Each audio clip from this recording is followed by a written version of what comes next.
Iranian, please.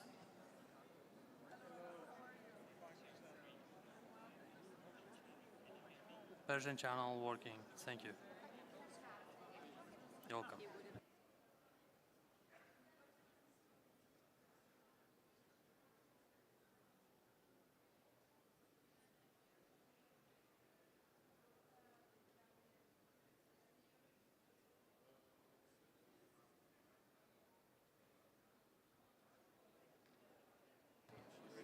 Korean channel, please.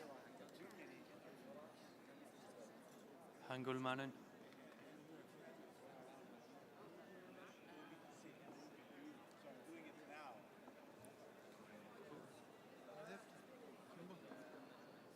Koreyan yok mu?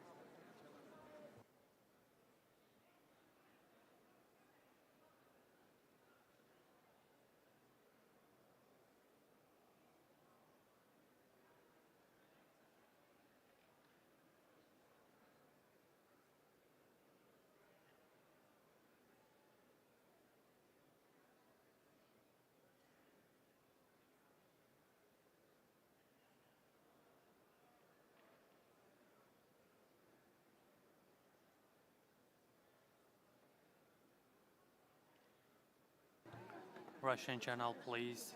Testing, testing, testing. This is the text section for the Russian channel.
Assalomu alaykum.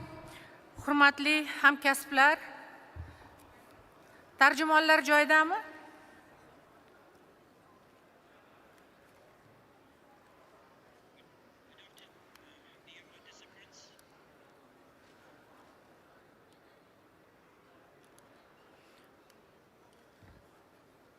Вы проверьте это. Да.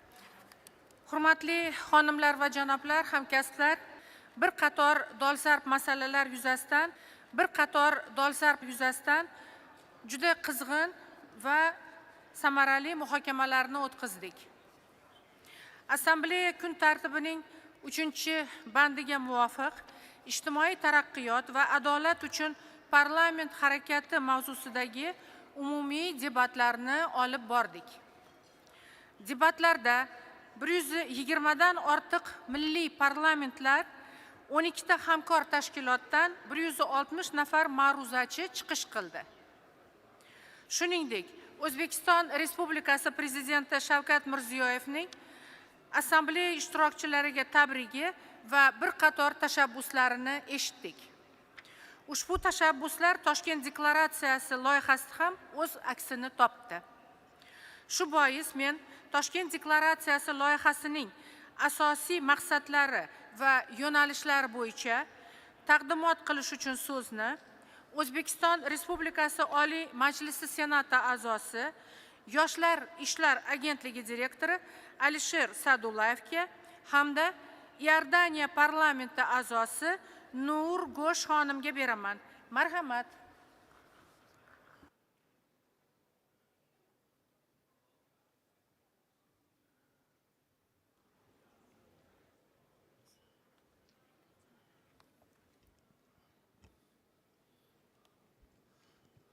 Assalomu alaykum, aziz mehmonlar.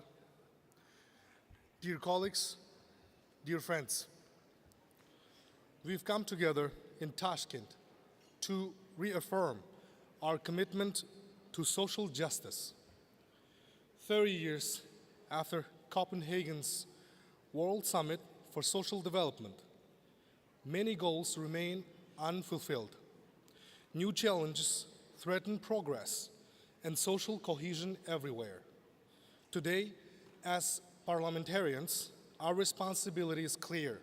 We must prioritize social development in our laws and policies. With the upcoming Second World War Summit in Qatar, we have a fresh opportunity to accelerate progress towards the Sustainable Development Goals. Our collective action now will shape a fairer, more just future for everyone. Around the world, societies face growing divisions. Trust in governments and public institutions has declined. Social protections, such as pensions and unemployment benefits, are under pressure.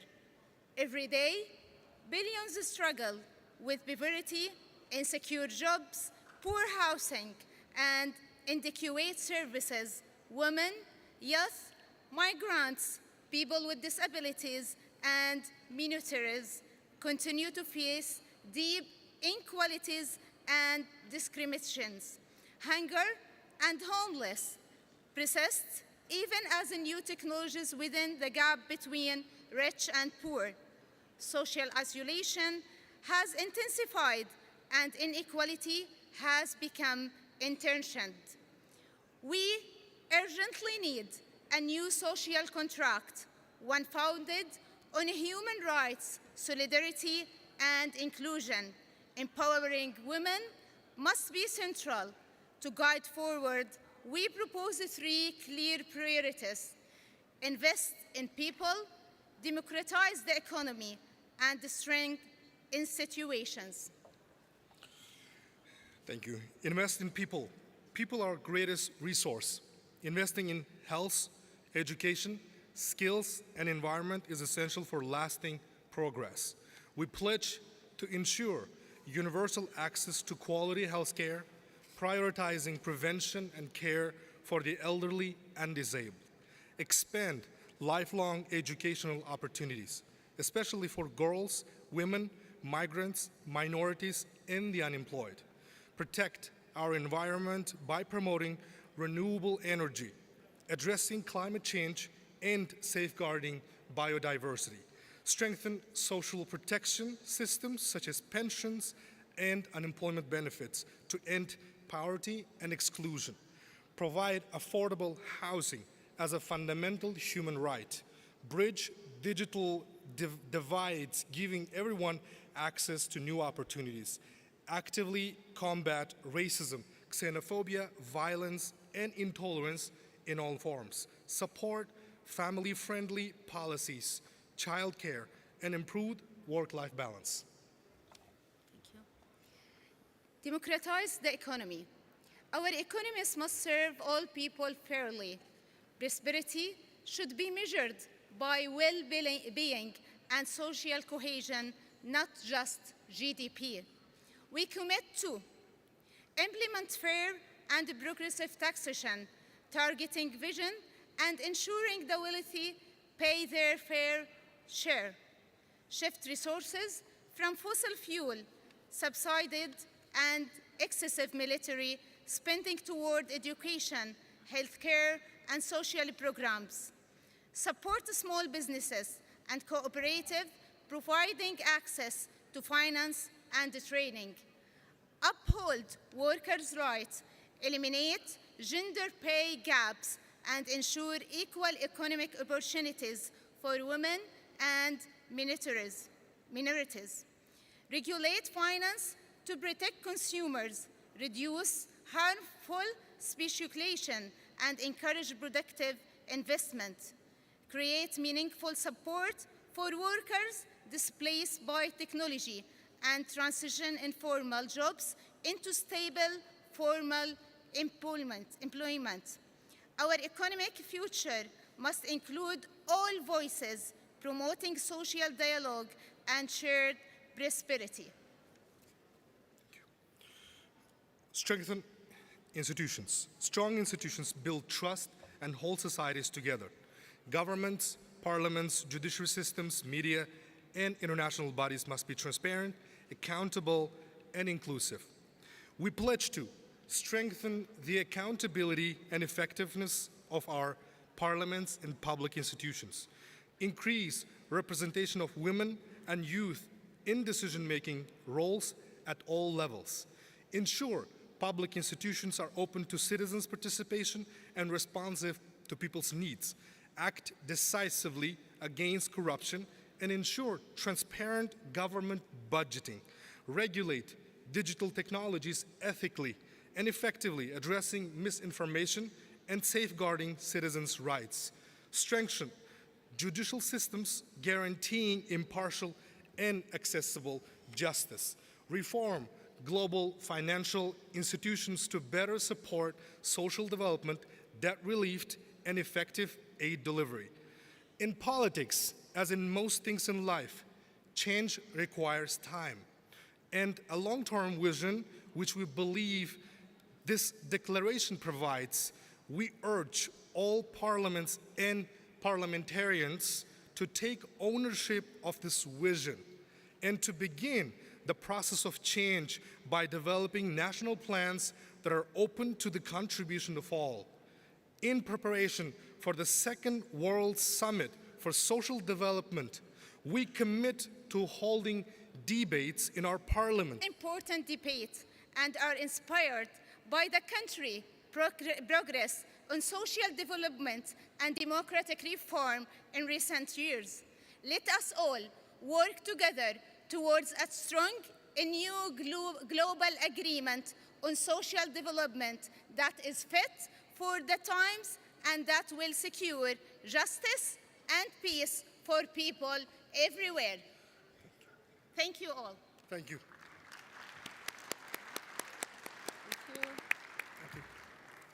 Katta rahmat sizlarga, Alisher Sadullayev, Nur Go'sh xonim. Mana hammamiz eshitdik, hurmatli hamkasblar. Assambleya tomonidan ushbu deklaratsiyani ma'qullandi desak bo'ladimi? Rahmat. Qabul qilindi.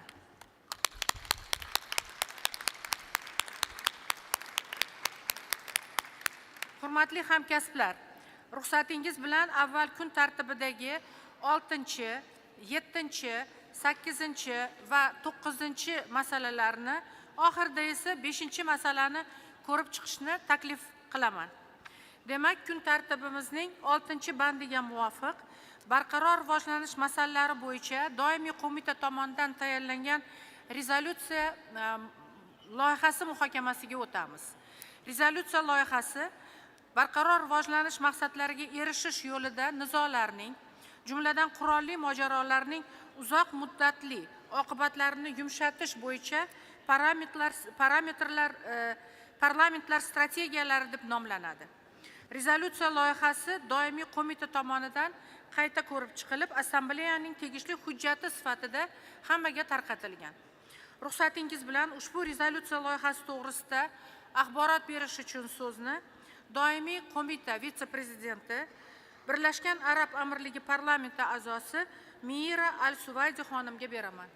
Mira Al-Suvaydi xonim, marhamat, chiqib bizga axborot berishingizni so'raymiz.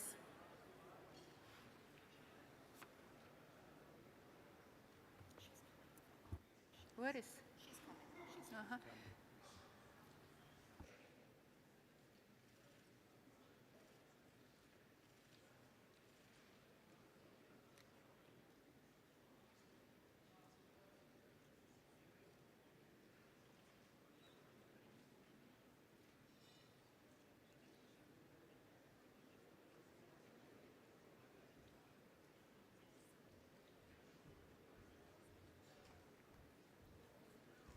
Assalamu alaikum.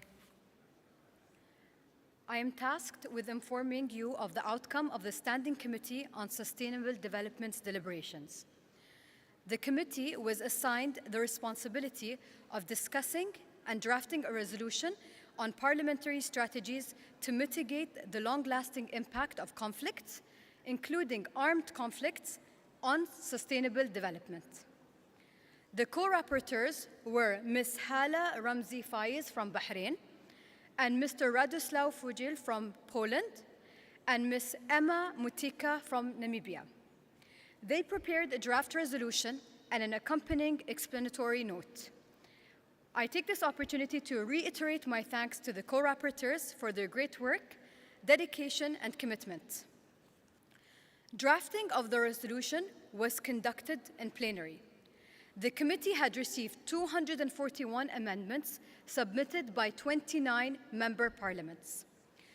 Thanks to the engagement of the co-rapporteurs and all committee members, we were able to conclude the drafting process in a constructive spirit and within the time allocated to us. I hereby thank all of them for their contributions and team spirit. Yesterday afternoon, the committee examined the consolidated draft resolution and adopted the text by acclamation.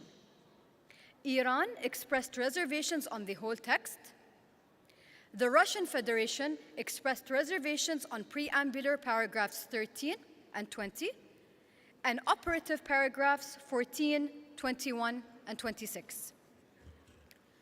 The resolution emphasizes the vital role of parliaments in mitigating the long-term impact of conflicts on sustainable development by promoting peace, protecting human rights, and ensuring inclusive governance.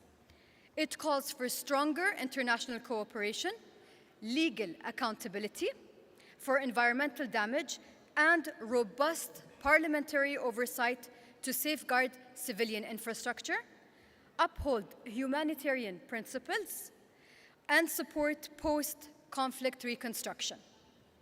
Additionally, it urges the integration of climate resilience, gender equality, and transparent resource distribution into recovery strategies to achieve the Sustainable Development Goals. The committee also approved a work plan for the next assembly. It includes the debate on the theme of the next resolution, a panel debate on the theme, the impact of global warming, a parliamentary call to protect the most vulnerable, as well as a segment to prepare for the parliamentary meeting at the United Nations Climate Change Conference in Brazil, COP30. And thank you very much for your attention. Shukran.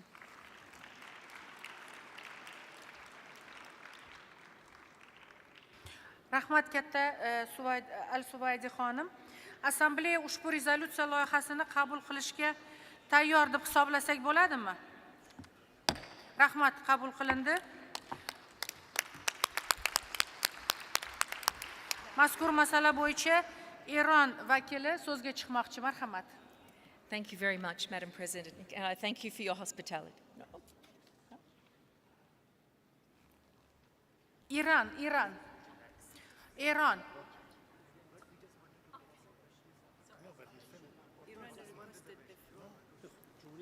جمهوری اسلامی ایران ایران بر اساس مواضع اصولی و مبنایی خود در قبال حق لاینفک تعیین سرنوشت در رابطه با حق در واقع مشروع خود تعیین سرنوشت مردم فلسطین ضمن رد مشروعیت رژیم اشغالگر صهیونیستی راه حل دو دولتی را مردود دانسته و معتقد است تنها راه حل عادلانه و پایدار برای حل و فصل مسئله فلسطین بازگشت تمامی آوارگان فلسطینی به سرزمین اجدادی خود و تشکیل یک کشور واحد به پایتختی قدس شریف با برگزاری همه‌پرسی از تمام ساکنان اصلی این سرزمین است. بر این اساس جمهوری اسلامی ایران رسما اعلام می‌کند خود را از قرارنامه مذکور منفک می‌داند و در عین حال حمایت از حقوق مشروع ملت مظلوم فلسطین بر مواضع اصولی خود در این خصوص پایبند خواهد ماند.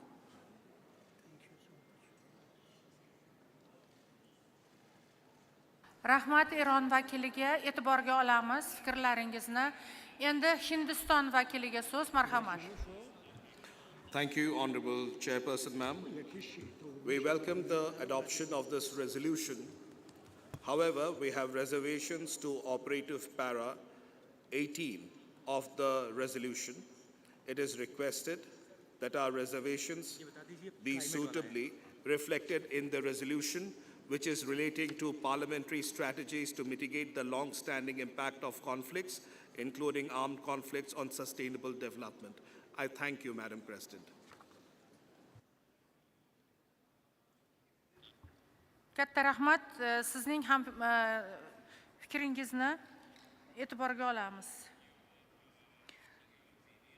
Yana bormi fikrlar? Bo'lmasa, ko'rib turibmiz, ayrim delegatsiya a'zolari so'zga chiqishni xohlayaptilar. Ularga so'z berishdan avval assambleya tomonidan rezolyutsiya qabul qilinib bo'lganligini e'tiboringizga qaratmoqchiman. Rezolyutsiya qabul qilib bo'lindi.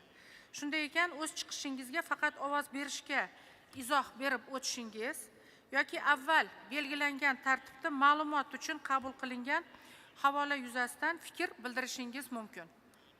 Vaqtimiz cheklanganligini e'tiborga olib, delegatsiya a'zolari ko'pi bilan 1 daqiqada o'z e'tirozlarini tushuntirib berishlari mumkin. Kun tartibining 7-bandiga muvofiq Demokratiya va inson huquqlari bo'yicha doimiy qo'mita hamda Birlashgan Millatlar Tashkiloti ishlari bo'yicha doimiy qo'mitaning hisobotlari muhokamasiga o'tishni taklif etaman. Birinchi bo'lib, Demokratiya va inson huquqlari bo'yicha doimiy qo'mitadan boshlaymiz. Men mamnuniyat bilan hisobot berish uchun so'zni doimiy qo'mita prezidenti, Avstraliya Senati a'zosi O'Nil Debora xonimga beraman. Marhamat.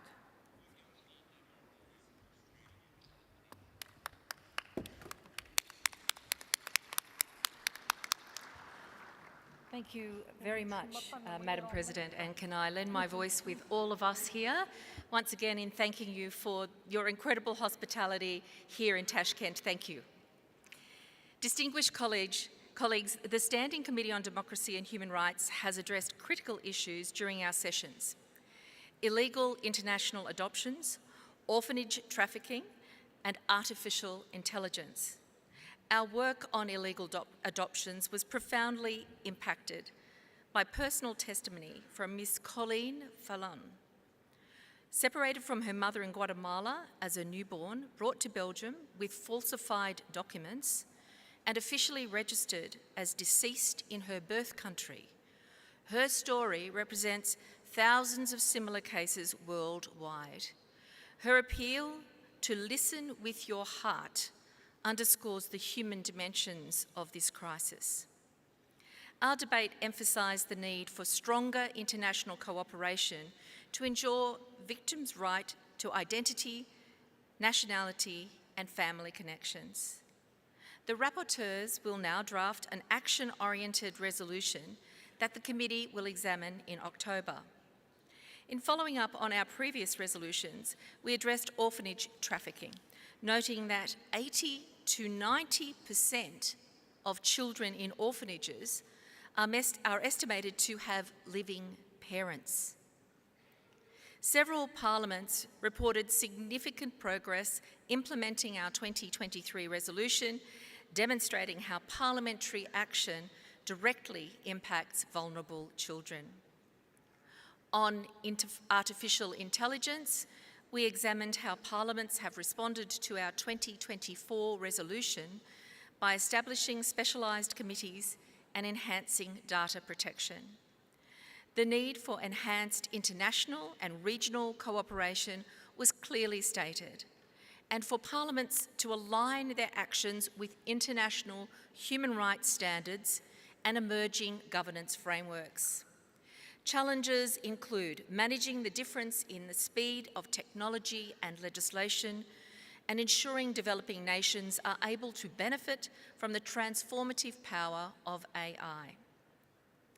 Meanwhile, delegates also reported that parliaments and MPs are increasingly using AI for constituent communications and policy analysis, offering efficiency gains but raising concerns about transparency and digital divides.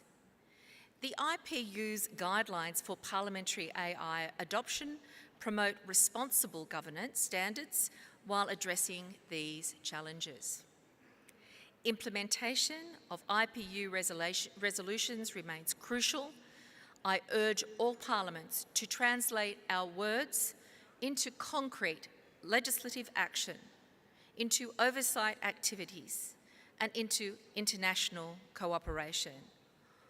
Only through determined implementation can we fulfil our mandate to protect democracy and human rights worldwide. Thank you. Rahmat O'Neill Hanım. Assambleya ushbu hisobotni ma'lumot uchun qabul qildi desak bo'ladimi, hurmatli hamkasblar? Rahmat, qabul qilindi.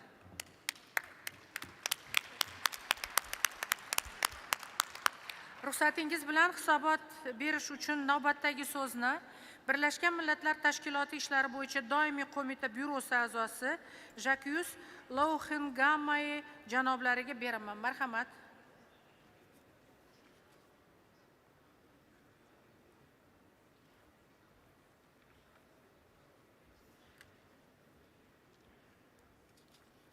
Bonjour, Madame la Présidente des séances.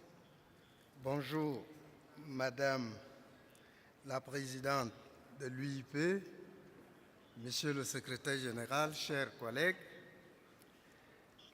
Je m'appelle Dingomaïve Lauingamay. Je suis le député de l'Assemblée nationale de la République du Tchad. J'ai le plaisir de présenter le rapport de la Commission permanente des affaires des Nations Unies, dont j'ai l'honneur d'assurer la coprésidence par intérim avec mon collègue japonais du bureau, Hitoshi Ayogi.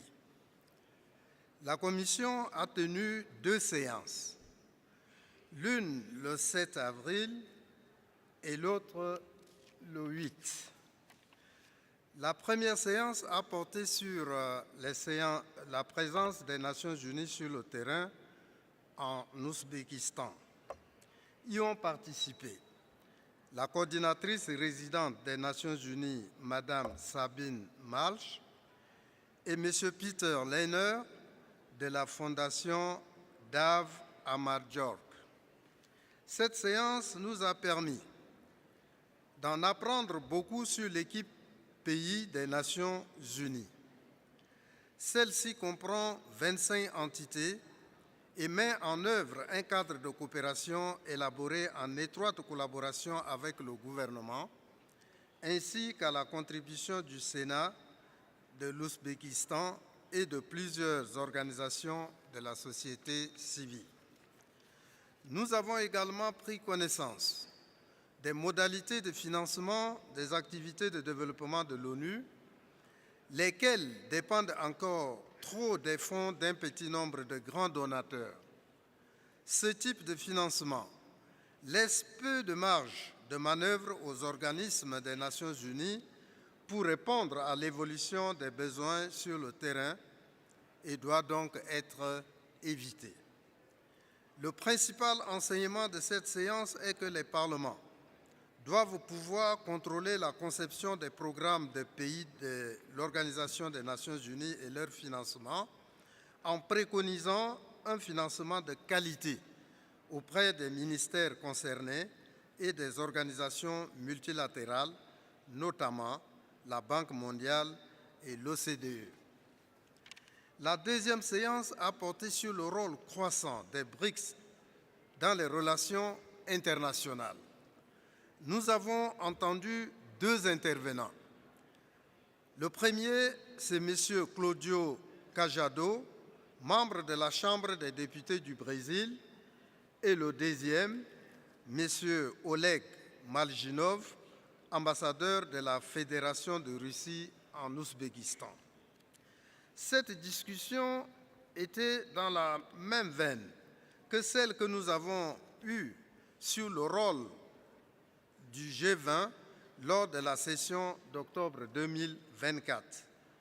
Elle a mis en évidence les importantes similitudes et aussi les différences entre les BRICS et le G20 et la façon dont chacun de ces groupes est lié à l'Organisation des Nations Unies. Comme cela a été expliqué, les BRICS sont nés en 2009 d'un partenariat informel de pays partageant les mêmes idées et cherchant à renforcer leur coopération politique et économique dans le cadre multilatéral des Nations Unies. Ce groupe a récemment été élargi et n'a pas l'intention de devenir une organisation de réglementation. Il a essentiellement pour vocation à aider ces pays membres à tirer parti de l'économie mondiale dans l'intérêt de leur population. Malgré certaines réserves, les participants ont conclu que les Nations Unies ont tout à gagner à travailler en étroite collaboration avec les BRICS et le G20, notamment par la création de groupes de travail conjoints. Les parlements nationaux ont un rôle de contrôle important à jouer à l'ONU, ainsi que dans ces deux groupes informels. Enfin, la Commission a entendu un exposé d'une représentante de l'URWA, Mme Marta Lorenzo. Elle a évoqué la crise humanitaire qui s'aggrave à Gaza et le travail quotidien des 10 000 médecins enseignants, conseillers et autres professionnels de l'URWA qui contribuent à subvenir aux besoins essentiels de la population face à l'offensive de l'armée israélienne. Enfin, la Commission a élu 5 nouveaux membres. Madame Mazen El Ghadi de Jordanie, Madame Salma Atolajan de Canada, Madame Elisabeth Weckelmeyer Becker d'Allemagne, Monsieur Olesi Zemreski de l'Ukraine et Madame Koseibo Tiendre Beogo du Burkina Faso. Je tiens ici à féliciter tous ces nouveaux collègues qui viennent de nous rejoindre. Je me réjouis de les recevoir dans la Commission pour l'avenir et travailler en étroite collaboration avec eux. Pour finir, Je remercie Madame la sénatrice ouzbek Oral qui nous a permis d'aller visiter un bon centre de santé et ce qui nous a donné beaucoup de renseignements sur l'organisation des centres de santé en Ouzbékistan. Je vous remercie de votre bienveillante attention.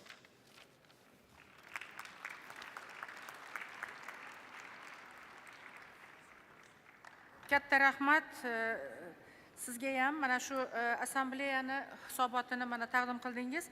Assambleya ushbu hisobotni ma'lumot uchun qabul qildi desak bo'ladimi, hurmatli hamkasblar? Rahmat, qabul qilindi.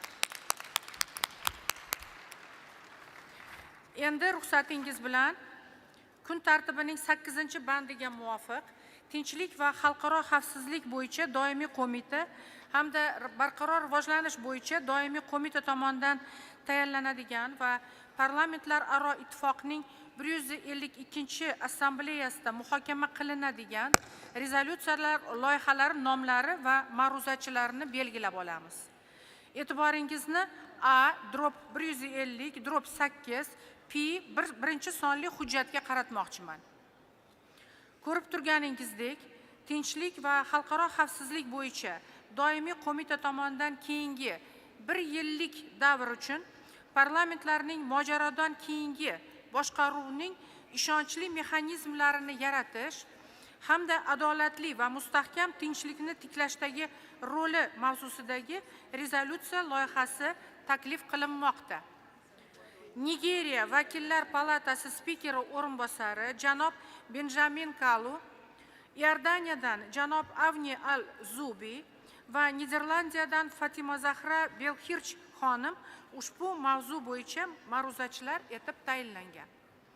Assambleya ushbu qaror loyihasini qabul qilishga tayyor deb hisoblasak bo'ladimi, hurmatli hamkasblar? Rahmat, qabul qilindi.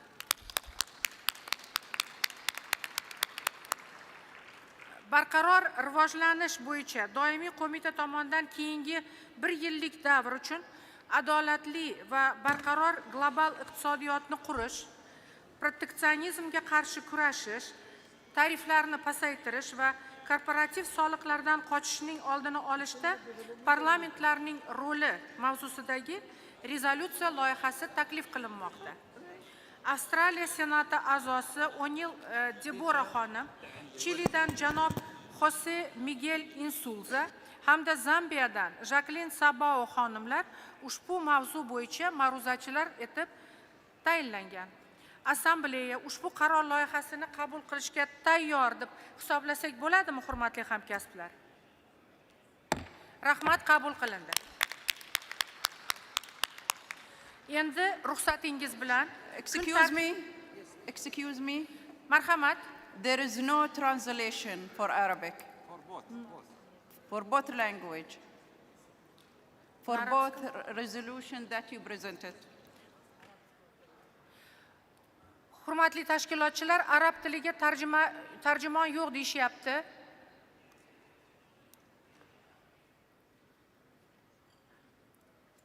Marhamat, arab tilidan tarjimonlarni taklif qilib qo'yingiz. Bu rezolyutsiya loyihalari sizlarga tarqatilgan edi. Shularni hammasini biz ma'qullayapmiz. Agar qandaydir fikr mulohazalar bo'lsa, so'z olishingiz mumkin, hurmatli hamkasblar. Rahmat.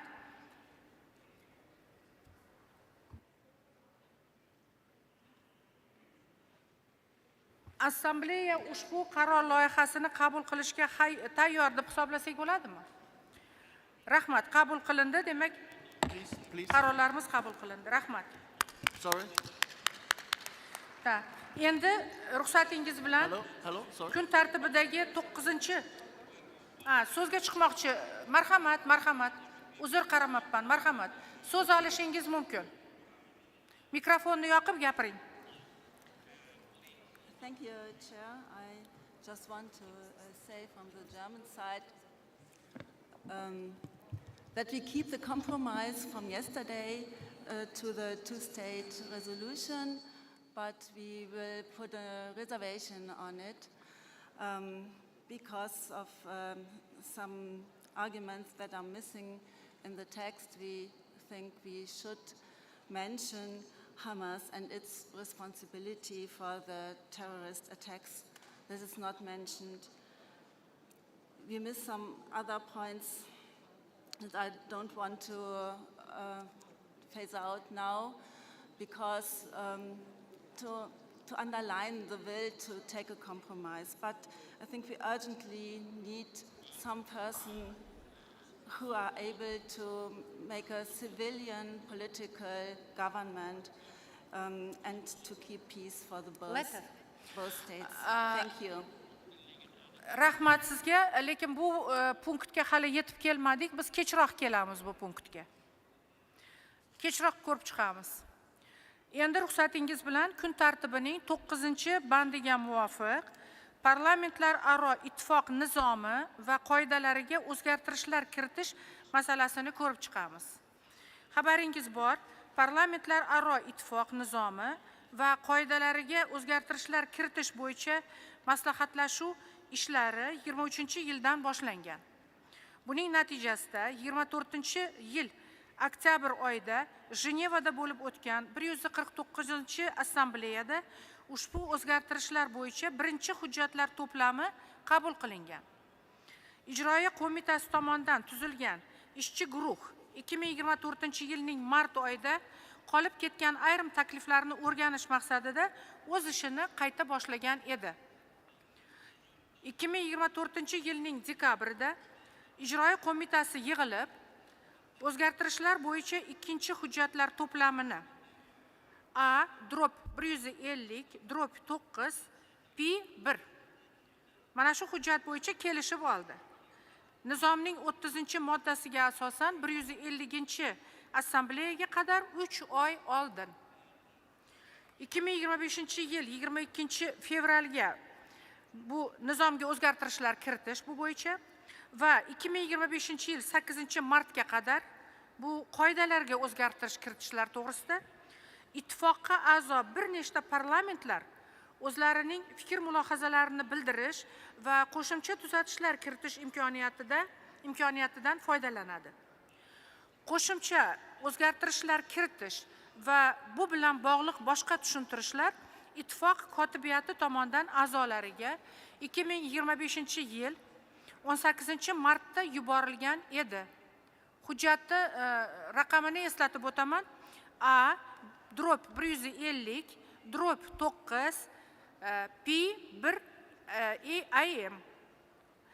Ijroiya qo'mitasi 2025-yil 3-aprelda bo'lib o'tgan o'zining yig'ilishida ittifoq nizomi va qoidalariga o'zgartirishlar kiritish bo'yicha ishchi guruhga favqulodda vaziyatlar masalalari bo'yicha mulohaza yuritishni davom ettirishni taklif qilgan edi. Bugun ko'rib chiqishga taqdim etilgan hujjat A/150/9/P1/RIF Assambleya nizomi va reglamentiga taklif qilingan yakuniy tuzatishlarni o'z ichiga olgan. Assambleyaga ushbu tuzatishlarni qabul qilish taklif etiladi. Bugun kunning boshida alohida hujjat CL 215/7/P1/RF tasdiqlandi. Unga ko'ra, boshqaruv kengashi reglamenti, ijroiya qo'mitasi reglamenti, doimiy qo'mitalar reglamenti, parlament a'zolari forumi reglamenti va parlament ayol a'zolari byurosi reglamentiga o'zgartirishlar kiritildi. Ruxsatingiz bilan parlamentlararo ittifoq bosh kotibi Martin Chunkong janoblarini ittifoq nizomiga va assambleya reglamentiga taklif etilayotgan tuzatishlar haqida qisqacha ma'lumot berishlarini so'rayman. Marhamat, Chunkong janoblari.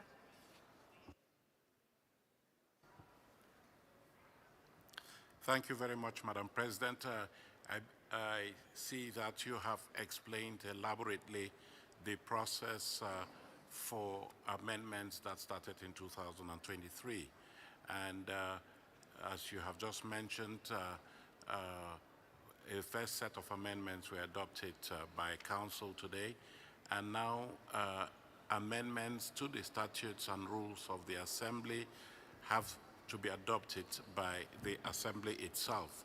So you have that document that has been circulated to you, and we do certify that the relevant processes have been followed, the processes regarding the submission of amendments, consideration of sub-amendments, the process has been followed carefully, and this has been certified by the Executive Committee when it met at this session of the Assembly. And what you have before you are amendments to the statutes and to the rules of the Assembly. If I may just give you a gist. First of all, I want to clarify, when you look at paragraph 3 of the document that you have before you, it still reflects the possibility of an experiment with two subject items, two emergency subject items. You did discuss this matter a couple of days ago, and you did not endorse the proposal of trialing an experiment with two emergency items. So that part of the report before you has been superseded. I just wanted to draw your attention to that. But overall, the amendments that you have before you are intended to promote inclusivity in the processes of the organization. They are intended to mainstream gender considerations into all the processes and structures of the IPU, with the notion of gender parity and gender balance that are clearly stipulated in the amendments. In the bid to promote inclusivity, clear reference has been made to the inclusion of other groups of stakeholders, such as people living with disabilities, vulnerable groups that members are encouraged to include in the deliberative processes of the organization. The amendments also seek to streamline the deadlines and for the submission of amendments, for the processing of amendments in the future. And so, Madam President, that is what you have in that text before you. You are being called upon now to endorse the recommendations coming out of this process, as have been elaborated upon by the working group on amendments that you established, as well as the certification from the Executive Committee that the requisite procedures and processes have been followed. Madam President, you may now wish to call on the Assembly to adopt this set of amendments so that we can give more legitimacy to the processes of the organization. I want to join you in saying that the process of amendments is a work in progress. It has not been completed.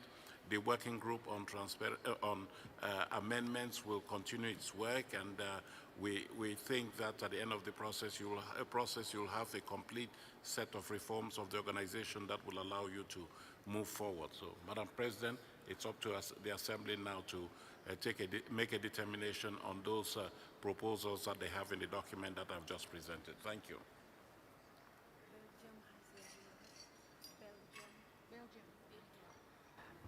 Rahmat katta Chunko'ng janob oliylari. Hozir bizga Belgiyadan xabar keldi. Belgiya vakillari so'zga chiqmoqchi. Marhamat.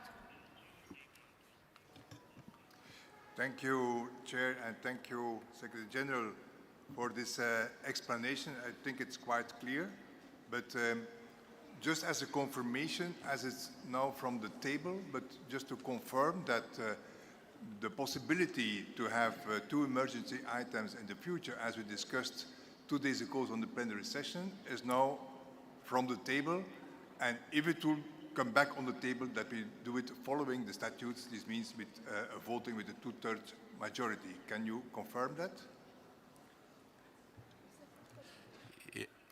Thank you, Madam President. Yes, I can confirm that. Thank you.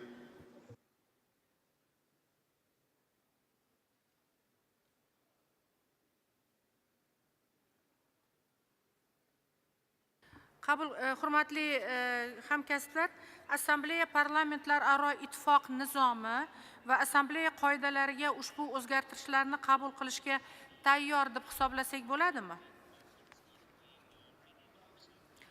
Rahmat, qabul qilindi.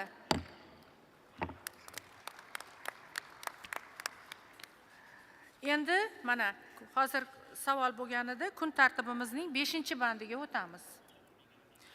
Ushbu masalaga parlamentlararo ittifoq prezidenti Tule Ekson xonim raislik qilishlarini taklif qilaman. Marhamat, Ekson xonim, sizga so'z.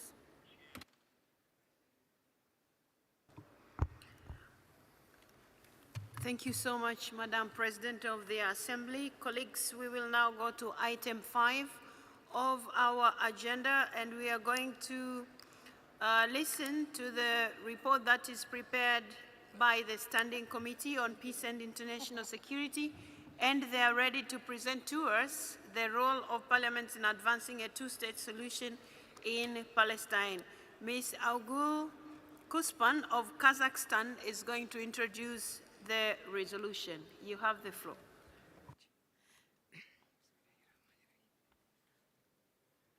Madame la Présidente, chers collègues, ma tâche initiale est de vous informer du résultat des délibérations de la Commission permanente sur la paix et la sécurité internationale qui a été chargée de débattre du point 5 de l'ordre du jour de la 150e Assemblée et de préparer le projet de résolution correspondant. La Commission permanente a d'abord tenu le 6 avril un débat animé sur le projet de résolution. Après les remarques introductives des co-rapporteurs, 29 orateurs ont pris la parole. Ce débat initial a permis aux membres de présenter des amendements de manière générale et de faire part, dès ce stade, de leur soutien ou de leurs réserves. Nous avons ensuite procédé à l'examen des 156 amendements reçus par le secrétariat dans les délais impartis. Les négociations ont été longues, vives et à certains moments difficiles. Toutefois, le fait que je puisse aujourd'hui vous présenter cette résolution témoigne qu'un dialogue a pu s'instaurer et que la volonté commune d'aboutir à un texte a prévalu. Cela montre aussi que la diplomatie parlementaire et le dialogue peuvent permettre d'arriver à des résultats concrets et que l'UIP est plus que jamais le forum qui permet au Parlement de se rejoindre sur des points essentiels. À l'issue de longs débats, les membres de la Commission, représentant l'ensemble des groupes géopolitiques de l'UIP, se sont entendus pour revenir au texte initial, non amendé. Permettez-moi de vous présenter ce texte, rédigé par une équipe de 6 co-rapporteurs, comme l'avait demandé le bureau de la Commission en mars 2024. Le recours à 6 co-rapporteurs n'est pas habituel à l'UIP. Cependant, compte tenu de la sensibilité du sujet, il nous a semblé essentiel de recueillir les vues de chacun des groupes géopolitiques dès la phase de rédaction du projet de résolution, dans un souci d'inclusivité et d'équité. Le texte réaffirme l'engagement de l'UIP en faveur du droit international et de la solution à 2 États. Il condamne l'escalade du conflit depuis octobre 2023. Il appelle à un cessez-le-feu immédiat, à la protection des civils, à une aide humanitaire renforcée et à la reconnaissance universelle des États palestiniens et israéliens, car pour qu'une solution à 2 États puisse exister, il faut en premier lieu qu'il y ait 2 États. Le projet de résolution encourage une action parlementaire accrue en faveur de la paix, de la diplomatie, des droits humains et de la sécurité humaine. Hier, la Commission a adopté la résolution par acclamation et le texte de la résolution vous est maintenant soumis pour adoption par l'Assemblée de l'UIP. Le secrétariat a, depuis lors, reçu l'information que quelques délégations souhaitent exprimer des réserves après l'adoption de la résolution. Celles-ci seront dûment notées dans le document final de la résolution qui sera par la suite posté sur le site Internet de l'UIP. Je vous remercie de votre attention.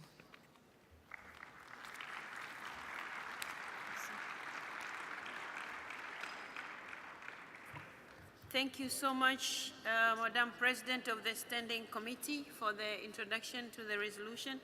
Like the President has just said, there are two colleagues who have requested for the floor after it is... And Zimbabwe? Okay.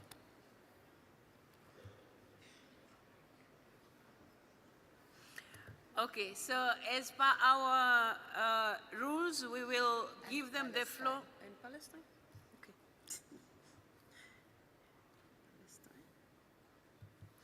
So we will give the floor to these colleagues who have requested for the floor after the adoption of the resolution. That is what our Article 32 says. So colleagues, do I take that we adopt the resolution presented by the President of the Standing Committee? Thank you very much. It is so adopted.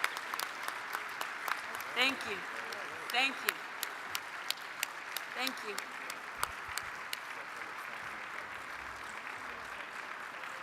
Thank you. Thank you so much. The clapping has gone on. I felt like I should bang again the gravel, but I will not do that. Thank you so much. Okay, colleagues, so we have 4 requests, and I'm going to begin with Iran. Will be followed by Germany and then Zimbabwe. You have 2 minutes. Iran, you have 2 minutes. The timer? I need the timer on. دبیرخانه اتحادیه بین المجالس موضوع اعلام موضع جمهوری اسلامی ایران در خصوص قطعنامه کمیته دائمی صلح و امنیت بین المللی پیرامون نقش پارلمان‌ها در پیشبرد راه حل دو دولتی در فلسطین جمهوری اسلامی ایران بر اساس مواضع اصولی و مبنایی خود در قبال حق لاینفک تعیین سرنوشت مردم فلسطین ضمن رد این طرح به دلیل مشروعیت بخشی به رژیم اشغالگر صهیونیستی راه حل دو دولتی را مردود دانسته و معتقد است تنها راه حل عادلانه و پایدار برای حل و فصل مسئله فلسطین بازگشت تمامی آوارگان فلسطینی به سرزمین اجدادی خود و تشکیل یک کشور واحد به پایتختی قدس شریف با برگزاری همه‌پرسی از تمامی ساکنان بومی اصلی این سرزمین می باشد. بر این اساس جمهوری اسلامی ایران رسما اعلام می دارد که خود را از قطعنامه مذکور منفک می نماید و در عین حمایت از حقوق مشروع ملت مظلوم فلسطین بر مواضع اصولی خود در این خصوص پایبند خواهد ماند. از دبیرخانه اتحادیه بین المجالس درخواست می کنیم این موضع رسمی را در کلیه اسناد مرتبط منعکس گردد. رحمت.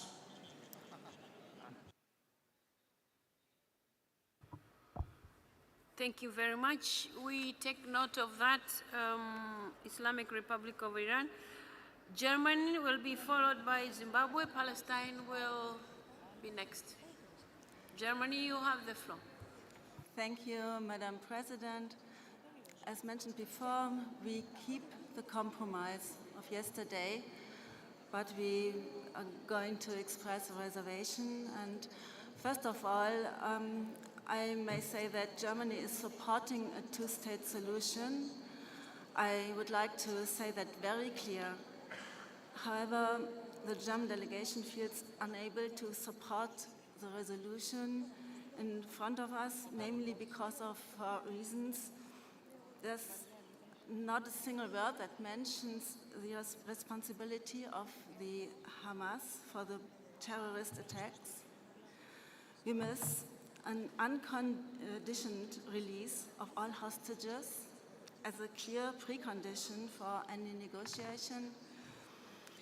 And we think the text should emphasize that acts of violence are always unacceptable, regardless which side commits them, and that Israel has a right to self-defense. We demand that new stakeholders and neighbors should take a stronger role in addressing the humanitarian crisis in Gaza. This is not reflected in the text.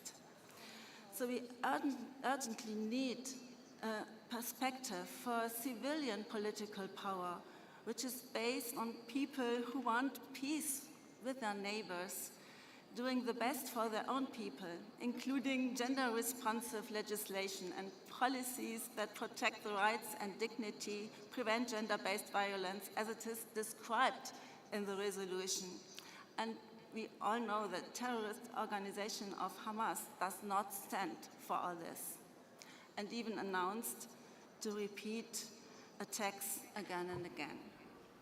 I'm certain the IPU can find better ways to stand together and address this important issue, because we all have the aim to come to peace in that region. Please conclude. Thank you. Thank you. Thank you very much. Germany, we take note. Zimbabwe, followed by Palestine. Thank you very much, Madam President. May I draw your attention to paragraph 1 of the resolution, which clearly acknowledges the role of the United Nations Security Council as well as the United Nations General Assembly in trying to find a permanent solution on the Palestinian question. I would have thought that the resolution could have included the peace efforts that have been and continue to be undertaken by Qatar and Egypt, which ended in the signing of the ceasefire. But although the ceasefire has not been respected as agreed through the negotiators, that is Qatar and Egypt, I think it is important that we acknowledge the efforts that are being done by countries such as Qatar and Egypt in that first paragraph. Apart from negotiating for a ceasefire, they've been also involved in a tremendous manner in ensuring that humanitarian aid gets to the affected people, especially the Hamas.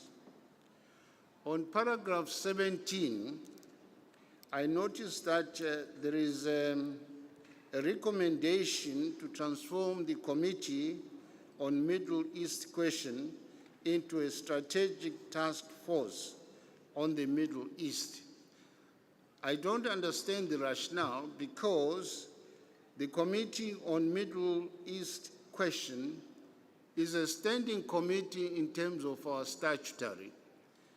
The strategic task force on the Middle East would be an ad hoc committee. So what is the rationale really of changing? Please conclude.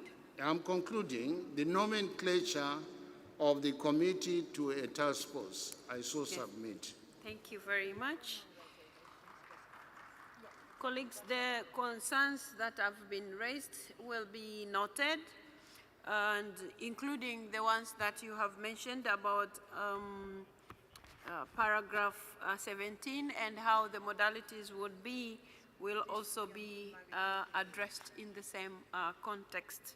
So in the sense that paragraph 18, what you have raised, the executive committee will be looking into the modalities of how best that can be handled, but we have taken note.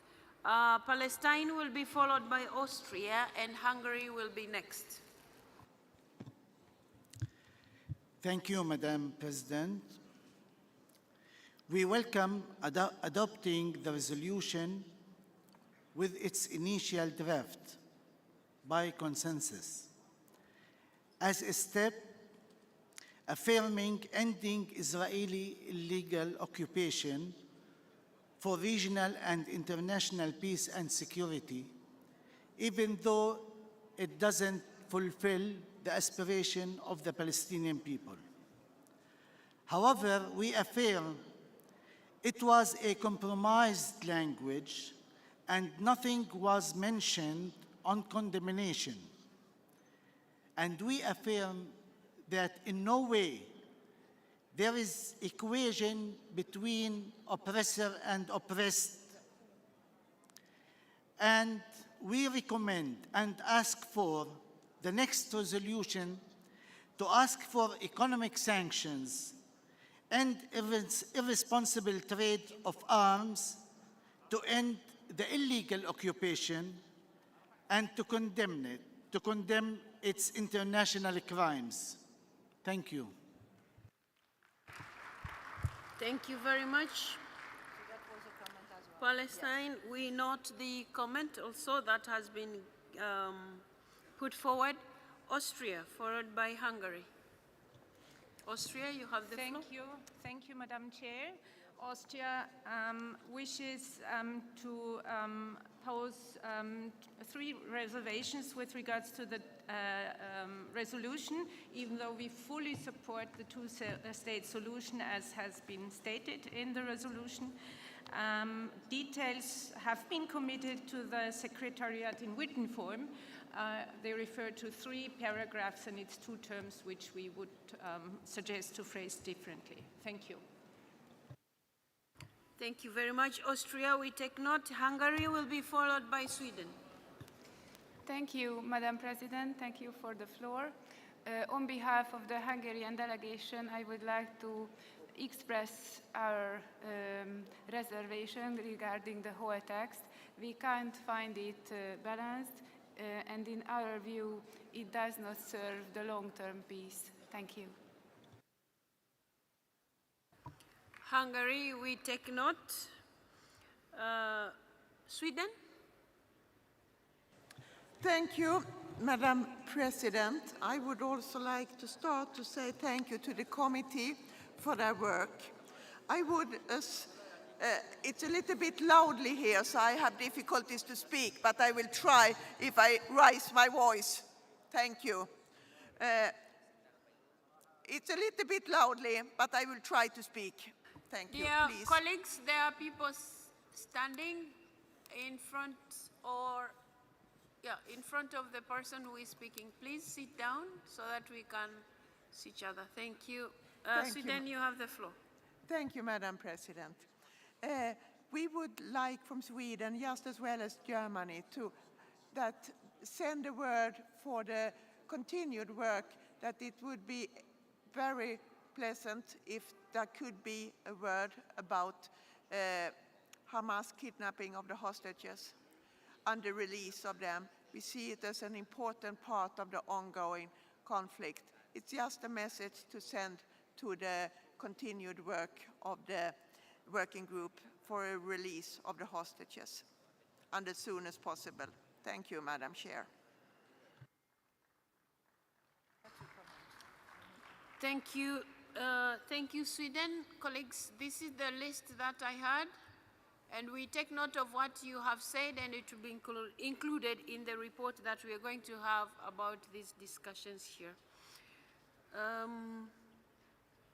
Okay, colleagues, since we have already noted the colleagues who have taken the floor and the concerns they have raised, and we have already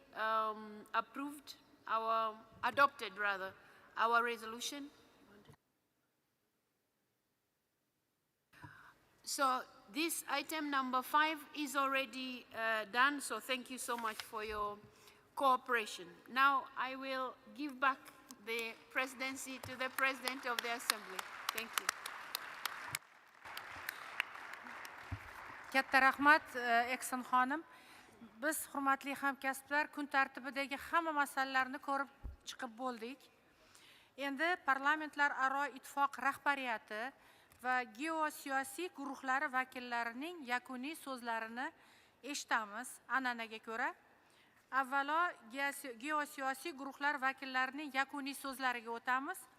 Ruxsatingiz bilan men mamnuniyat bilan so'z navbatini Afrika guruhi vakili, Janubiy Afrika Respublikasi parlamenti spikeri Toko Diziza xonimga beraman. Marhamat, Diziza xonim, sizga so'z.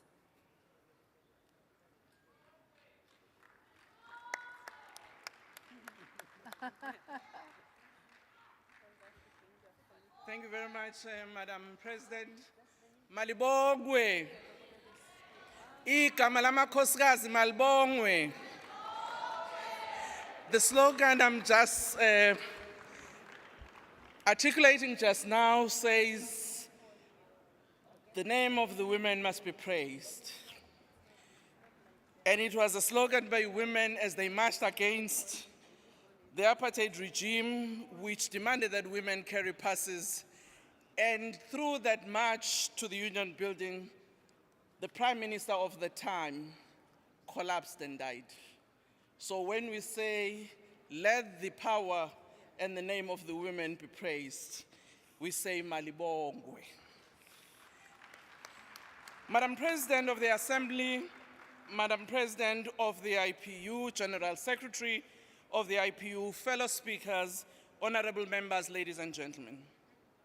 As we come to the end of this 150 years of the IPU Assembly, let us pay our tribute to the Parliament, government, and the people of Uzbekistan for the warm hospitality that they've extended to us from the day we arrived until today.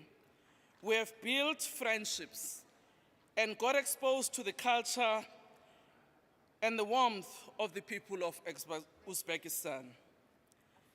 Madam President, as the Africa Group, we wish to also thank you and all members of the Assembly for having stood with us in solidarity when we faced the difficult moment during this Assembly as we lost one of our own, Mr. Roy Ngulube, the Clerk of the Parliament of Zambia. Madam President of the Assembly, during this session, we were able to reflect on the theme from our various parliaments and shared with one another on progress we have made in respect of social development and justice, but also shared the challenges that continue to bedevil us. We congratulate the Assembly again for encouraging us to remember the need for continued advocacy in ensuring that more young people participate in the work of Parliament as members, but also as workers of these important institutions. The continued work on women's participation in parliaments is applauded as this Assembly was celebrating the 40 years of that work. Madam President, there remains vexing issues that require further work that still needs to be done. The issues of conflict, as well as the need for conflict resolution, the need for dialogue, and the attainment of peace is still a matter that we as this Assembly have to continue to find ways in which we can address them. Madam Chair, we've all experienced the trauma of war and conflict and the impact it has on women and children. We've also seen how conflict and wars slows down progress. It is for this reason that we cannot tire but continue to do this work. It is for this reason, Madam Chair, that we applaud the IPU for the work it has been doing in strengthening dialogues and supporting the work of those parliaments and countries trying to work towards the resolution of conflict. We applaud therefore the work that has been done by the task force on the Ukraine and Russia conflict. We believe the IPU can explore similar interventions in our region in Africa in particular, in countries such as the Sudan and the DRC.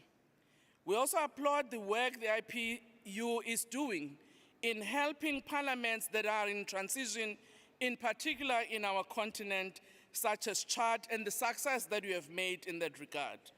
We also applaud the continued work that you have committed yourself, as you said and given the report in the Governing Council this morning, on the continued work that you'll be doing in Burkina Faso and Mali.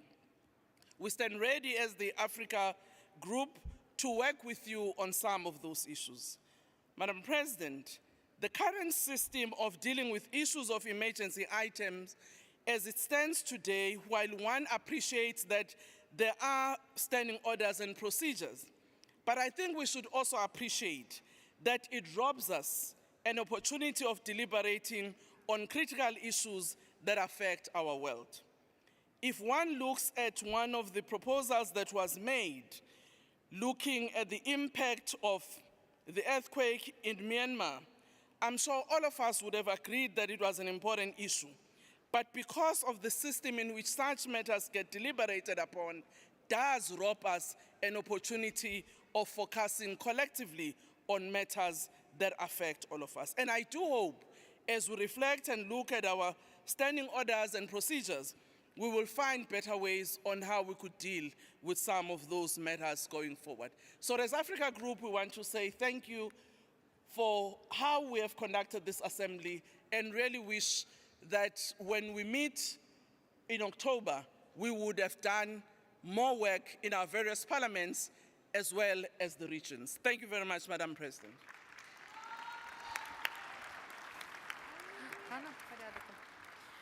Katta rahmat To'ka Diziza xonim. Samimiy so'zlaringiz uchun minnatdormiz. So'z navbati Arab guruhidan Musa Hadid janobi oliylariga beramiz. Marhamat.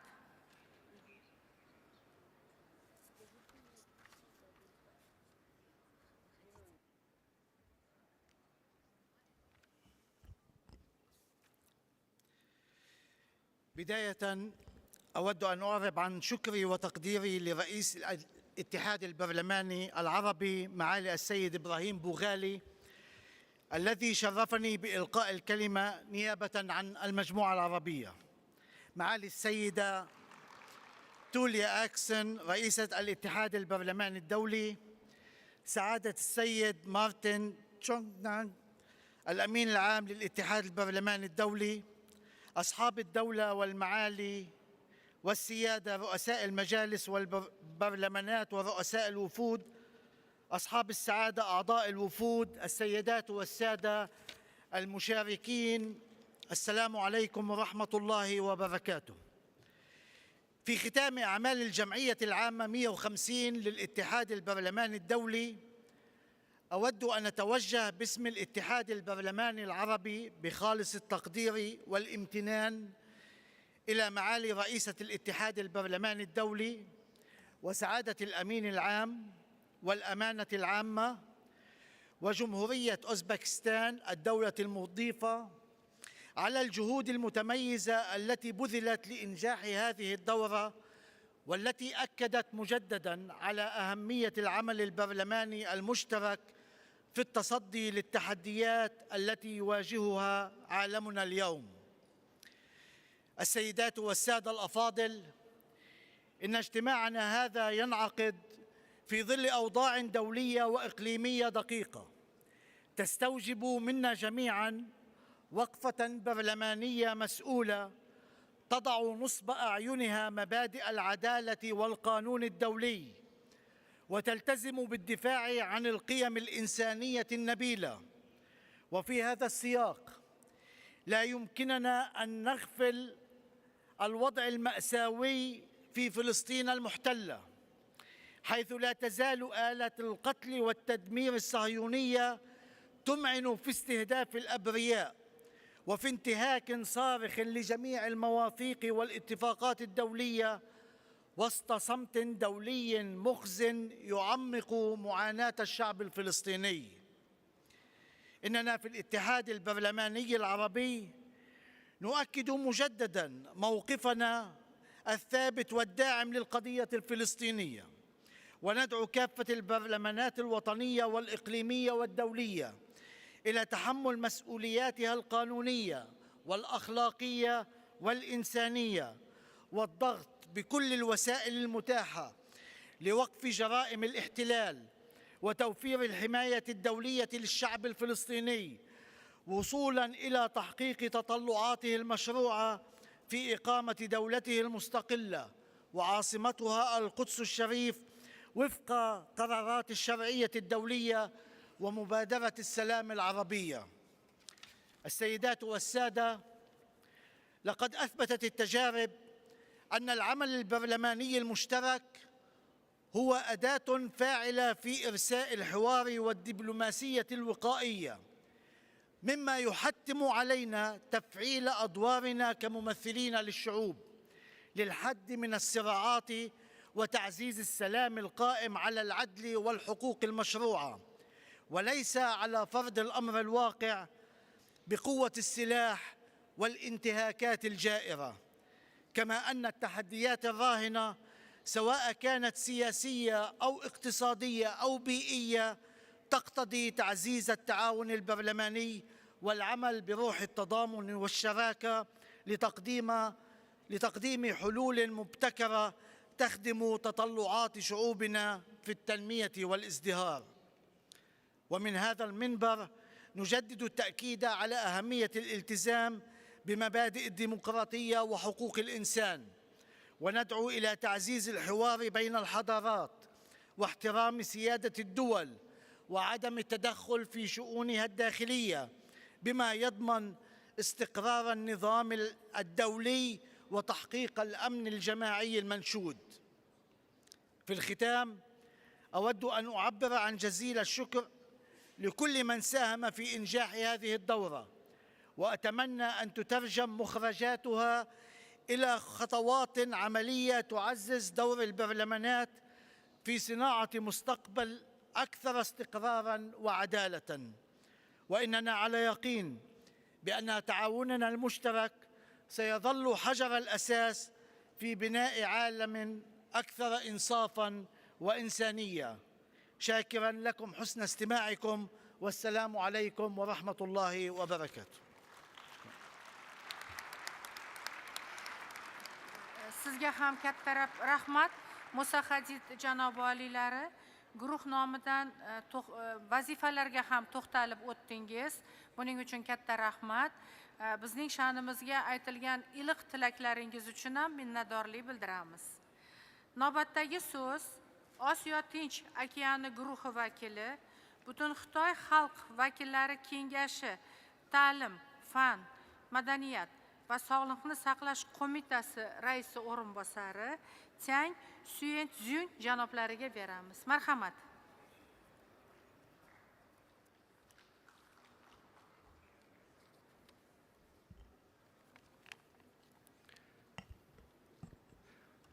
Madam President of the Assembly, Madam President of IPU, Mr. Secretary General, and dear colleagues, it is a great honor for me to address you today on behalf of the Asia-Pacific Group. First of all, let me express on behalf of our group our sincere thanks to the host country for the great hospitality accorded to us. On April 5th, we held the APG meeting, which was attended by 18 delegations. The meeting was undoubtedly a great success, with plenty of consensus reached within the group.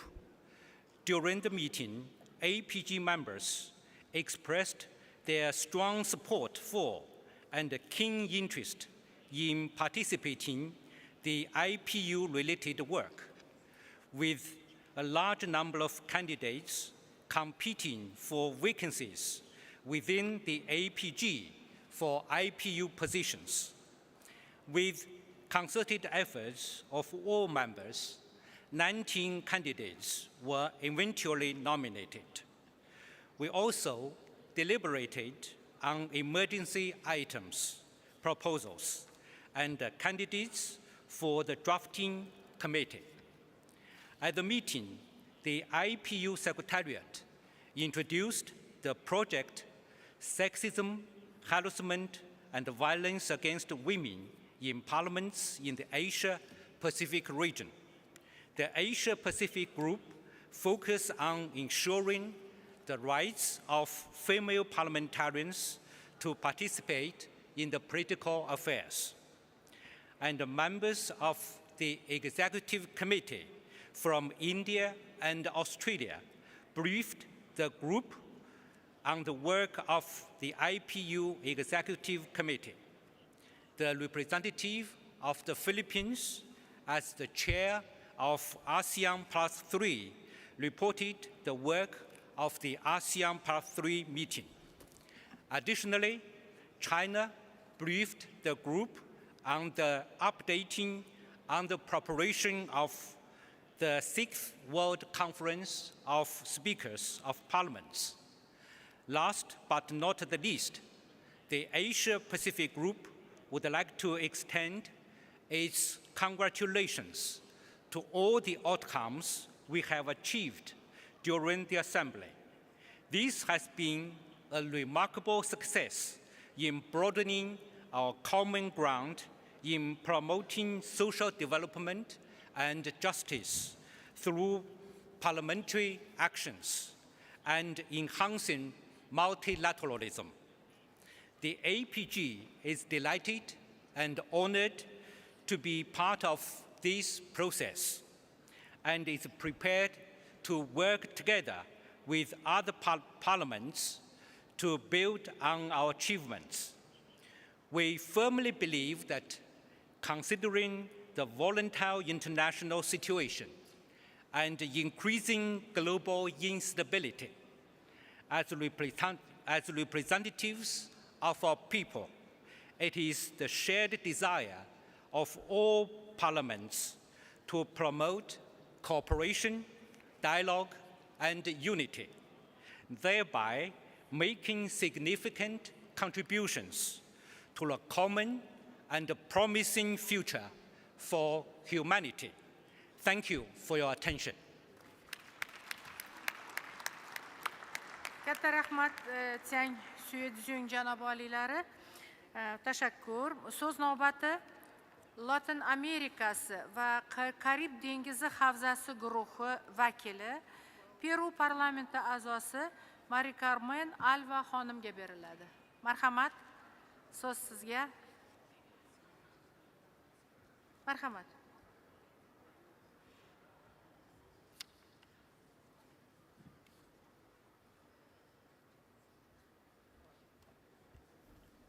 Buenas tardes, señora presidenta, presidenta del Congreso de Uzbekistán, presidenta de la UIP, secretario general de la UIP. En primer lugar, me gustaría excusar al honorable Mansur Nadir, presidente de nuestro grupo geopolítico GRULAC, quien ya está camino a su país, Guyana, por compromisos previos. En segundo lugar, agradecer al anfitrión al Parlamento de Uzbekistán en nombre de todas las delegaciones del GRULAC presentes en esta histórica asamblea. No solo hemos terminado con éxito la 150 asamblea, sino además todos compartirán que se trata de un anfitrión de lujo que ha puesto todo su empeño para brindarnos una espléndida acogida. Aprovecho para felicitar a Uzbekistán, además, por su elección como anfitrión del Foro de Jóvenes Parlamentarios de la UIP para el 2026, a realizarse en la ciudad de Samarcanda, toda vez que nos ha demostrado a todos un nivel de organización de primerísimo nivel, que estamos seguros volverá a repetirse el año que viene en la antigua capital.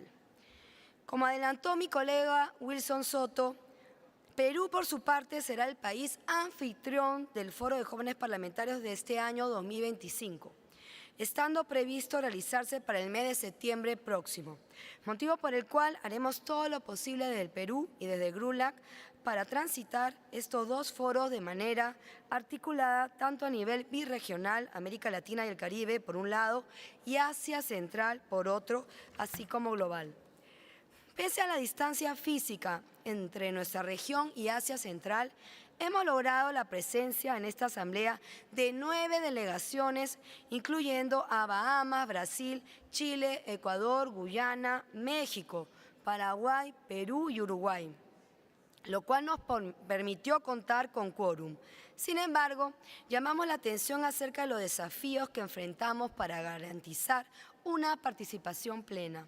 En especial en esta oportunidad, Argentina estuvo ausente, por razones que deberán ser objeto de clarificación. Hacemos pública, por supuesto, la solidaridad del GRULAC con las delegadas de Argentina y el apoyo para evitar que vuelva a estar ausente en octubre próximo.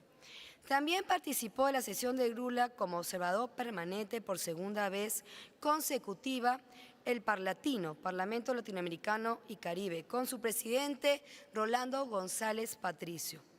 Entre los aportes de nuestro grupo a la 150 Asamblea se incluye la presentación de una propuesta de punto de urgencia con auspicio de Chile y de Perú, representada por el senador Rojo Edwards acerca de la denominada guerra de aranceles, el cual, si bien no fue aprobado, como ninguna de las otras dos iniciativas presentadas por delegaciones de otros grupos geopolíticos, sirvió para llamar la atención sobre tan importante problemática que ha puesto en crisis al comercio global.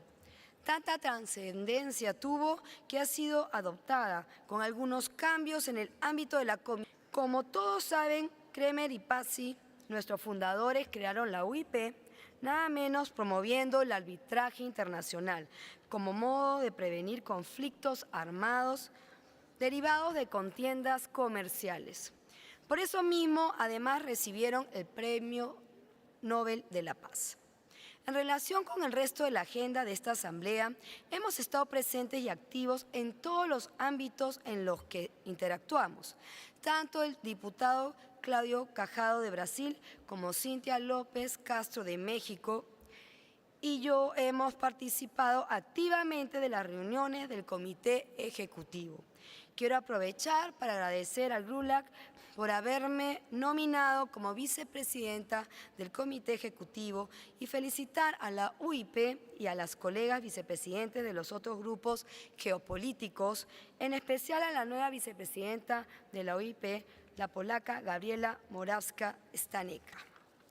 Por su parte, hemos realizado importantes aportes en cada uno de los órganos de la UIP, incluyendo a sus dos foros de jóvenes y de mujeres, resultando en este último reelecta Cintia López Castro. En los comités permanentes hemos tenido un importante protagonismo. En el de Paz y Seguridad Internacional se destacó Marcela Guerra de México, correlatora de la resolución sobre Palestina.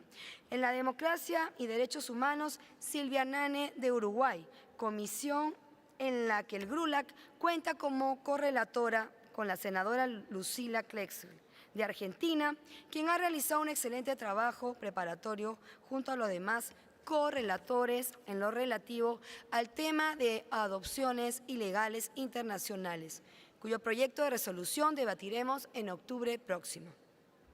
En el mismo sentido, hemos estado presentes en los comités permanentes de Asuntos de Naciones Unidas, en el que el diputado Claudio Cajado contribuyó a clarificar los alcances de los BRICS, y en el Desarrollo Sostenible, donde estrenó gestión César Augusto Rendón de México. Podría continuar con la descripción de aportes de miembros de delegaciones de GRULAC a la UIP en otros ámbitos, como lo del Comité de Promoción del Respeto de Derecho Internacional Humanitario, el Grupo Asesor en Salud, contra Terrorismo y Violencia Extrema, Ciencia, Tecnología, Medio Oriente, entre otros. Permítanme destacar y felicitar al nuevo miembro del GRULAC, en el Comité de Derechos Humanos los parlamentarios, el diputado Francisco Chaguán de Chile, quien estamos seguros hará un gran trabajo. Por supuesto, también nuestros representantes han hecho importantes aportes al debate del tema general de esta Asamblea sobre acción parlamentaria para el desarrollo social y la justicia.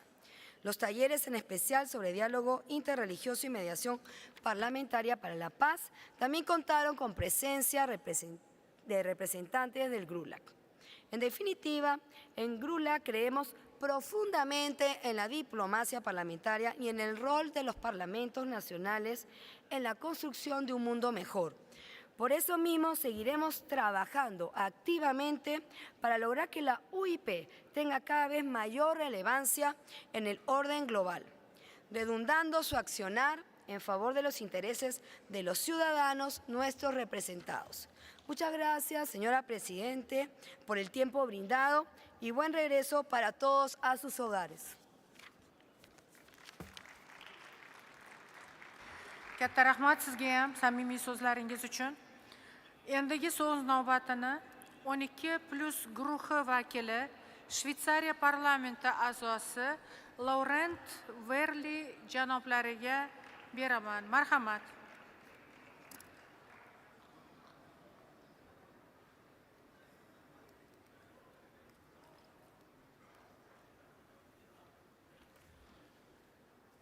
Merci Madame la Présidente de séance, Madame la Présidente de l'Union interparlementaire, Monsieur le Secrétaire général, chers collègues, Mesdames et Messieurs. Permettez-moi tout d'abord, à l'instar de mes collègues, de remercier tout d'abord très sincèrement tous nos amis de l'Ouzbékistan qui nous ont ainsi si magnifiquement reçus. Merci beaucoup, spasiba. Vous dire également que le groupe des 12+, s'est réuni le 4 avril pour sa réunion présessionnelle dans l'après-midi et durant chaque matin du 5 au 8 avril. Lors de notre première réunion, nous avons eu l'opportunité d'échanger avec Madame la Présidente et nous la remercions de sa disponibilité. Cet échange a permis au groupe de faire part de ses préoccupations concernant l'introduction d'un essai sur 2 points d'urgence et de son opposition à celui-ci en raison de l'absence de fondement statutaire. Nous remercions Madame la Présidente d'avoir pris en compte le point soulevé par certains membres des 12+, et nos collègues du Zimbabwe durant l'Assemblée et d'avoir retiré cet essai. Il est essentiel que nous respections nos statuts et règlements. Le groupe des 12+, déplore également le nouvel échec de l'adoption d'un point d'urgence, le 3e depuis la 147e Assemblée, ce qui est symptomatique à nos yeux d'une polarisation et d'une division croissante entre les différents pays et groupes géopolitiques. Nous estimons qu'il est plus que jamais nécessaire d'ouvrir une réflexion sur le sens et le fonctionnement de ces points afin d'identifier des pistes concrètes pour éviter que cette situation ne se reproduise et ne paralyse notre capacité d'action commune. Les membres du groupe des 12+ ont été particulièrement actifs au sein de différentes commissions, notamment celle de la paix et de la sécurité internationale, dans le cadre de son projet de résolution, le rôle des parlements dans la promotion d'une solution à 2 États en Palestine et cette solution de consensus retrouvée en faveur d'une telle solution à 2 États. Permettez-moi de saluer le travail plus particulier de certaines personnes. Tout d'abord, notre collègue Gabriela Moravska-Saneka, vice-présidente de l'Union interparlementaire, élue à ce titre durant cette session, et également vice-présidente du groupe géopolitique des 12+. Je tiens également à citer M. Blanc de France, président du Comité des droits de l'homme des parlementaires, ainsi que Michel de Magde, rapporteur de la prochaine résolution sur les adoptions internationales illégales. Nous remercions Mme Sederfeld de Suède pour sa nouvelle fonction de présidente du groupe de travail sur la science et la technologie et lui souhaitons tout le succès dans ses nouvelles fonctions. Bravo également à notre collègue Talsma des Pays-Bas qui a été réélu à la tête du comité des questions relatives au Moyen-Orient. Je lui souhaite pleine réussite dans la conduite de la restructuration interne de son comité qui va se suivre. Nous nous réjouissons également de l'élection de Mme Rioton de France, M. Laure de Suisse et Mme Thielen des Pays-Bas au sein du nouveau comité sur la santé et leur adressons tous nos vœux pour la pleine réalisation de leurs nouvelles fonctions, ainsi qu'à Mme Miliut qui rejoint le groupe concernant le terrorisme et les actions violentes. Notre groupe reste entièrement disponible pour collaborer sur les objectifs communs de notre organisation, comme vous le savez fort bien. Je ne saurais terminer ces quelques propos sans remercier tous mes collègues pour leurs échanges enrichissants. Le secrétariat de l'Union interparlementaire qui a une nouvelle fois réalisé un travail exemplaire et nous souhaitons lui exprimer toute notre gratitude. Merci également à tous les membres du staff des différentes délégations et en particulier le secrétariat qui m'appuie à la présidence des 12+. Je souhaite à chacune et à chacun une très bonne fin d'Assemblée et un excellent voyage de retour en me réjouissant de vous accueillir à nouveau dans mon pays à Genève en octobre. Je vous remercie.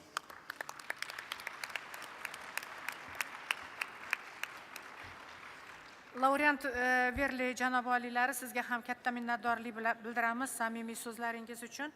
Endi men mamnuniyat bilan so'z navbatini Parlamentlararo ittifoq prezidenti Tulia Eksen xonimga beraman. Marhamat Eksen xonim.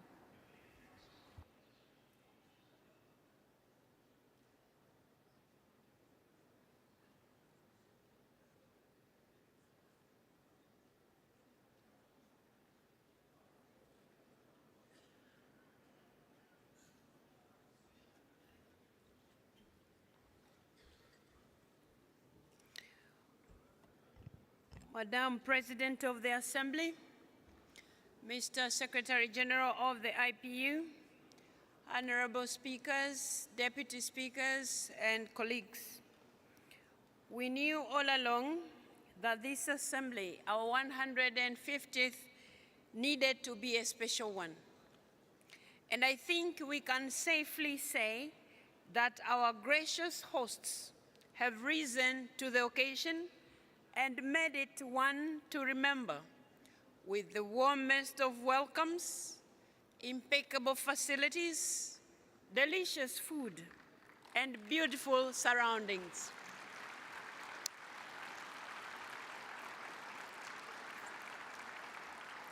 Rahmat, I said it at the inaugural ceremony, but it bears repeating.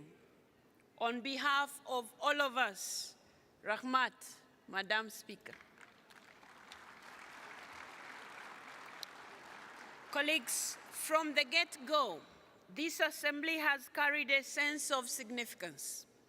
We have commemorated 150 occasions where the world's parliamentarians have answered the IPU's call for democracy for everyone. It is clear that this organization has stood the test of time. There is no question there. But I would also like to say that our mission remains of profound importance, perhaps more so today than ever before. The world needs to hear the voices of its people. The world needs strong parliamentarism. The world needs parliamentary diplomacy. So let's look forward to continued inter-parliamentary cooperation to the next 150 IPU assemblies and to the generations they will serve.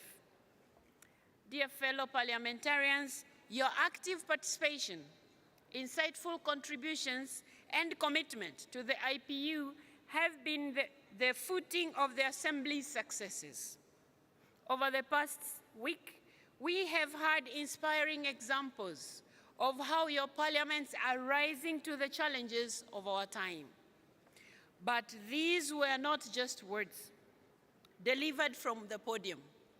We have also engaged in parliamentary diplomacy to develop meaningful cooperation and take necessary action forward.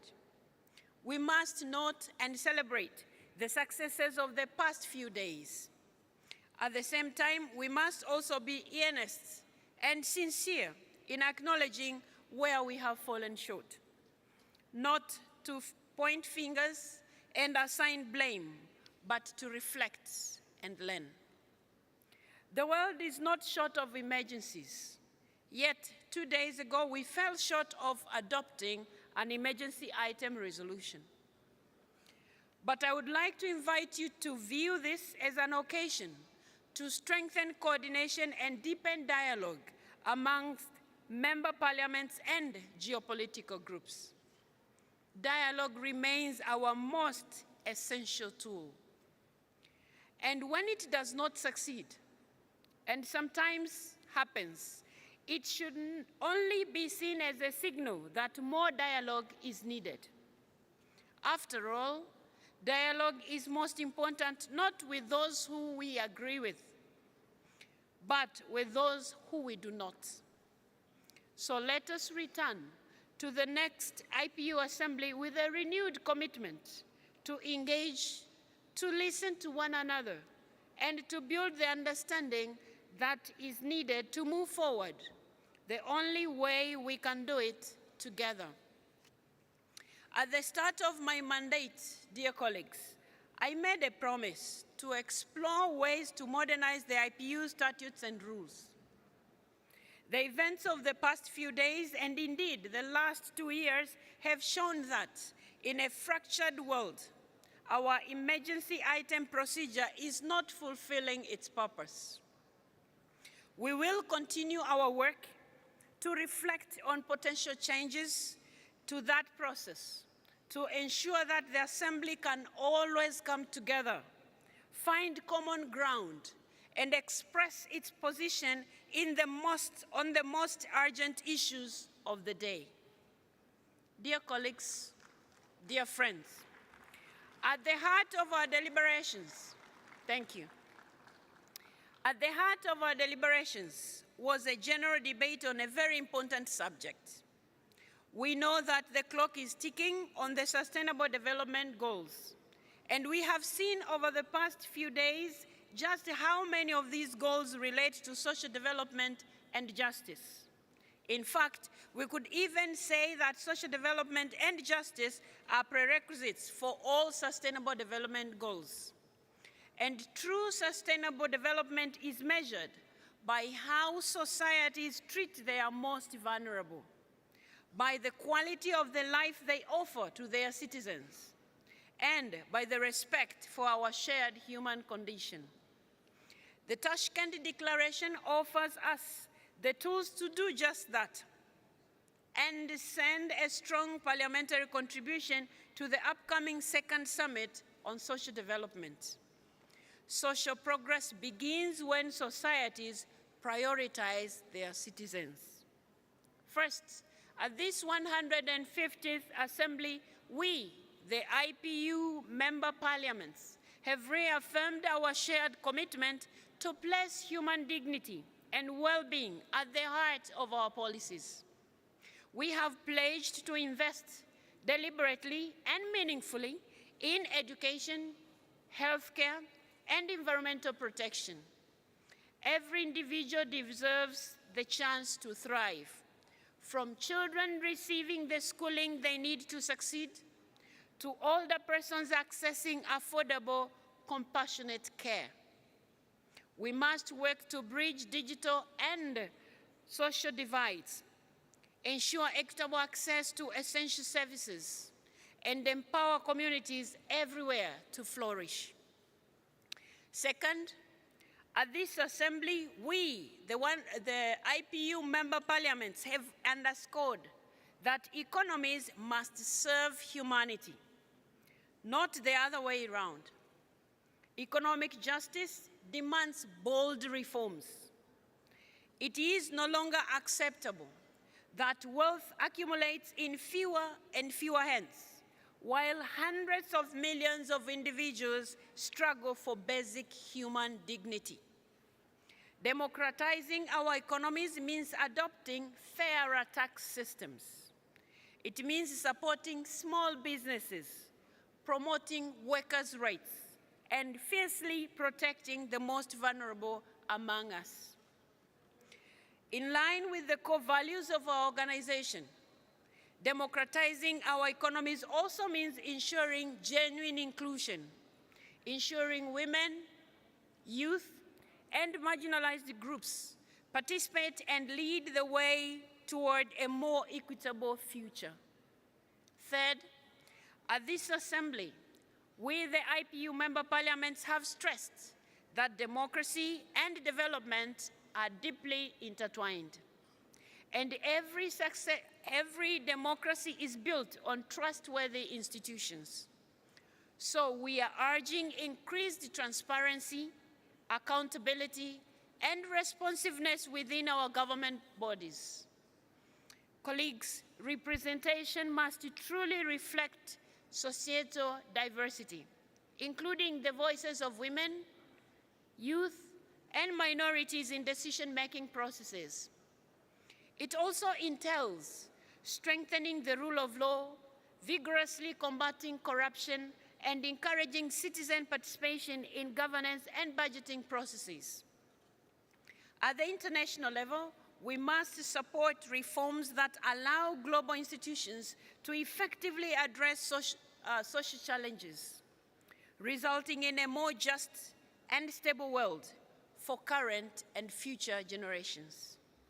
So, it is time, dear colleagues and friends, to eradicate poverty and hunger, to invest in people's health, education, and happiness, to protect the planet, to democratize the economy, and to make sure the institutions that guide and oversee these efforts, both national and multilateral, are fit for the purpose.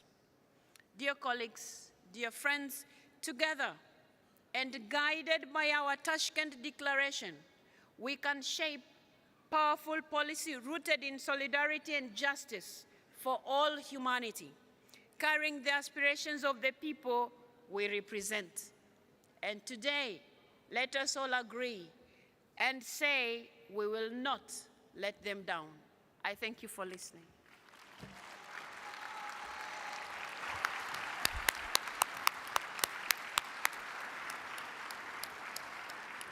Katta rahmat Tuli Ekson xonim. Iliq so'zlaringiz uchun, juda hammani ruhlantiradigan gaplaringiz uchun yana bir bora minnatdorlik bildiramiz. Navbatdagi so'zni Parlamentlararo ittifoq bosh kotibi Martin Chunkong janob oliylariga beriladi. Marhamat Martin.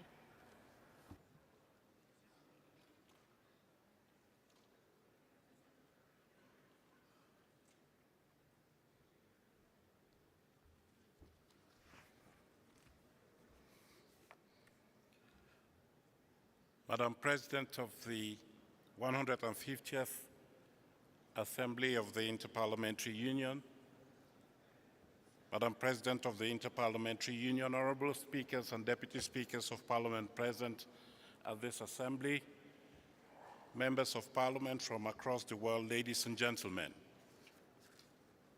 At the inaugural ceremony of this Assembly, from this same rostrum, I spoke of the many challenges the world is facing. I was hopeful that this week the IPU membership could come together, find consensus, and propose solutions to them. In some cases, as you know, and as you've heard, that has not been possible. But we must not lose hope.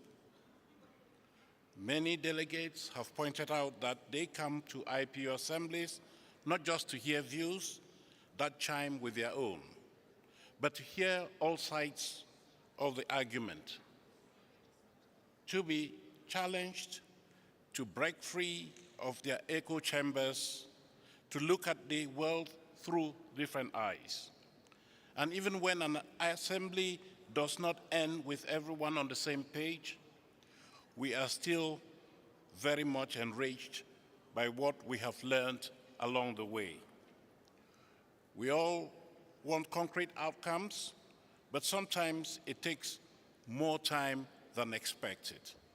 I am sure the Inter-Parliamentary Union will come back from this experience stronger than ever. In the meantime, let us accentuate the positive results of this landmark 150th Assembly. After an inclusive, exhaustive, and often impassioned process led by our Standing Committee on Peace and International Security, we now have passed a resolution on the situation in Israel and Palestine that underscores the important role of our institution in advancing the two-state solution. We have also adopted an important resolution coming from our Standing Committee on Sustainable Development on strategies to mitigate the long-lasting impact of conflicts on sustainable development. The subsidiary bodies of the Governing Council, including the Committee on the Human Rights of Parliamentarians, the IPU Task Force on the Peaceful Resolution of the War in Ukraine, the Committee to Promote Respect for International Humanitarian Law, and the Committee on Middle East Questions have all held very successful meetings. Madam President of the Assembly, Madam President of the IPU, distinguished ladies and gentlemen, during the deliberations of the Council this morning, we had this poignant statement from the Prime Minister of the Republic of Senegal, thanking the IPU for what they have done to ensure justice in his country, to ensure that he, who had been previously imprisoned, was released from jail and was able to participate in the political process in his country, which has led to him being elevated to the office of Prime Minister in his country. This is an example of what the IPU can achieve if we put our heads together, we are united in a common agenda. And I think that we can all feel proud of this. During this assembly, we have allowed space, more space in the program for coordination between the geopolitical groups, the standing committees, and its specialized agencies or bodies. During this assembly, no fewer than 70 separate specialized meetings and events have taken place on a variety of issues that are pertinent to the global agenda. We have had successful or substantive discussions on beliefs and social norms, advocacy for climate action, weapons of mass destruction and reducing methane gas emissions, among many others. We have launched an exciting new campaign on achieving gender equality action by action, promoting concrete actions to achieve parity in parliaments and politics, to encourage institutions to become more gender sensitive, and to combat gender-based violence and discrimination. We have all heard that greater gender equality is our priority theme for this year. I was gratified to see that just over 37% of MPs at this assembly are women, not quite reaching our record of 39% achieved during the assembly in Madrid in 2001 and in Nusa Dua in 2022, but still a sign that we are going in the right direction.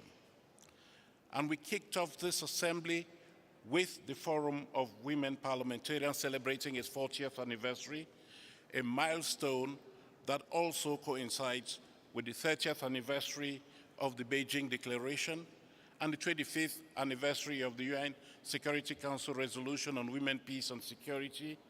And in short, this assembly following hot on the heels of the hugely successful Global Conference on Women Parliamentarians, which took place in Mexico.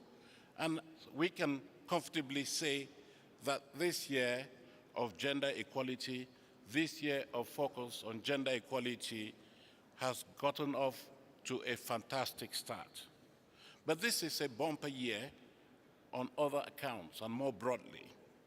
In June this year, we will be convening in Rome for the second Parliamentary Conference on Interfaith Dialogue.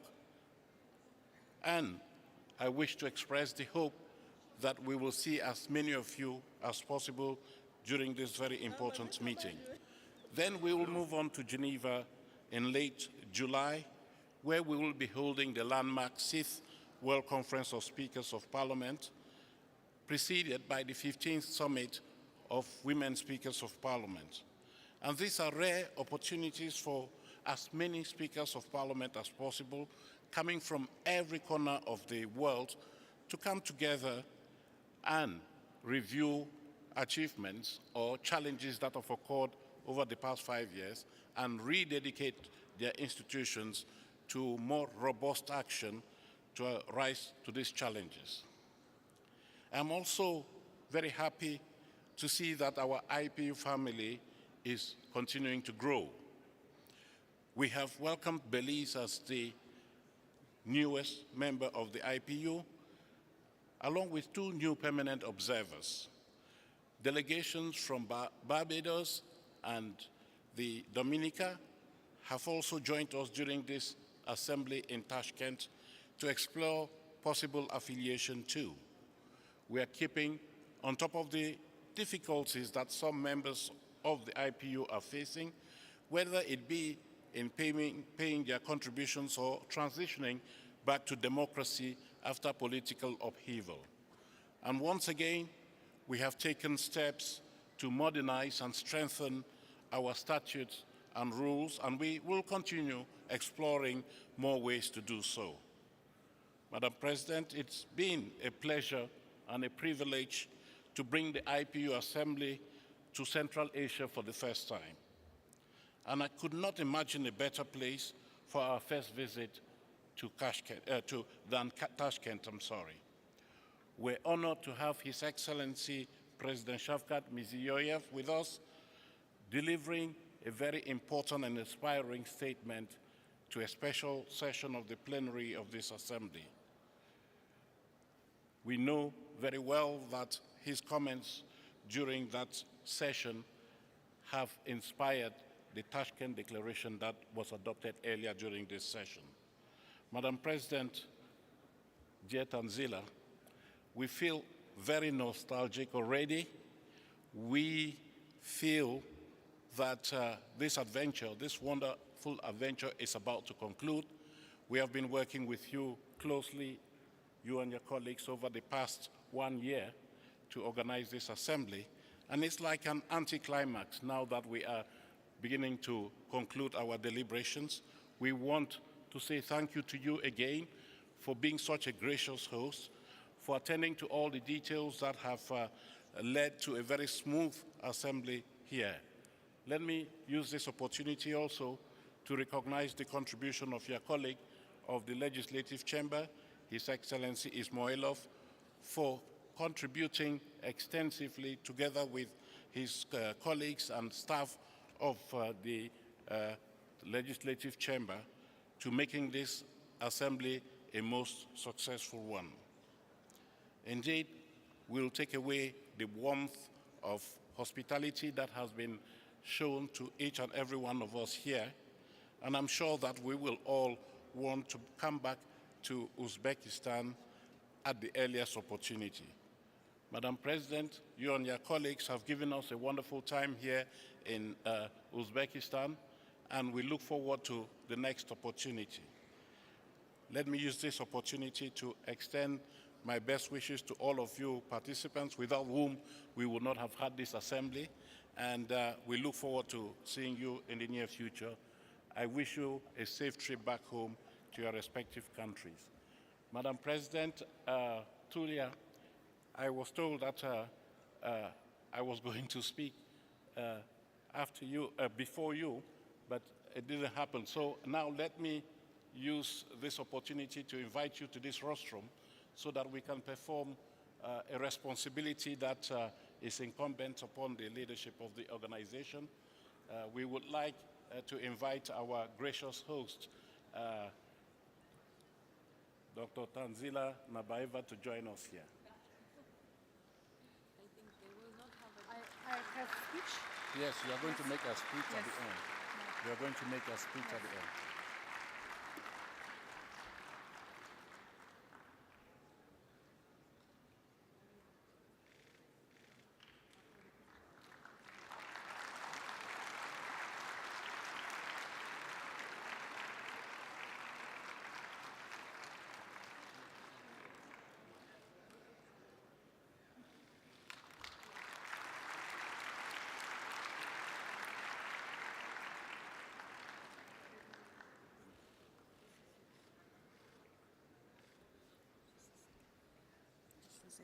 Colleagues, this is the hammer that we use in our parliaments. You all know when a decision has been made, and even here we have been using one. So we are offering it to our Speaker, Tanzila, as a sign that the IPU appreciates the good work that she has done during this assembly, and wish her more years of service here in Uzbekistan. Thank you very So much. it has her name. It has her name. And so I'm going to read it. Oh, thank you. You want to stand for her? That's great. Thank you. Thank you very much. Yeah, I have to read the words for you. Yes. Thank you very much. Thank you. Thank you.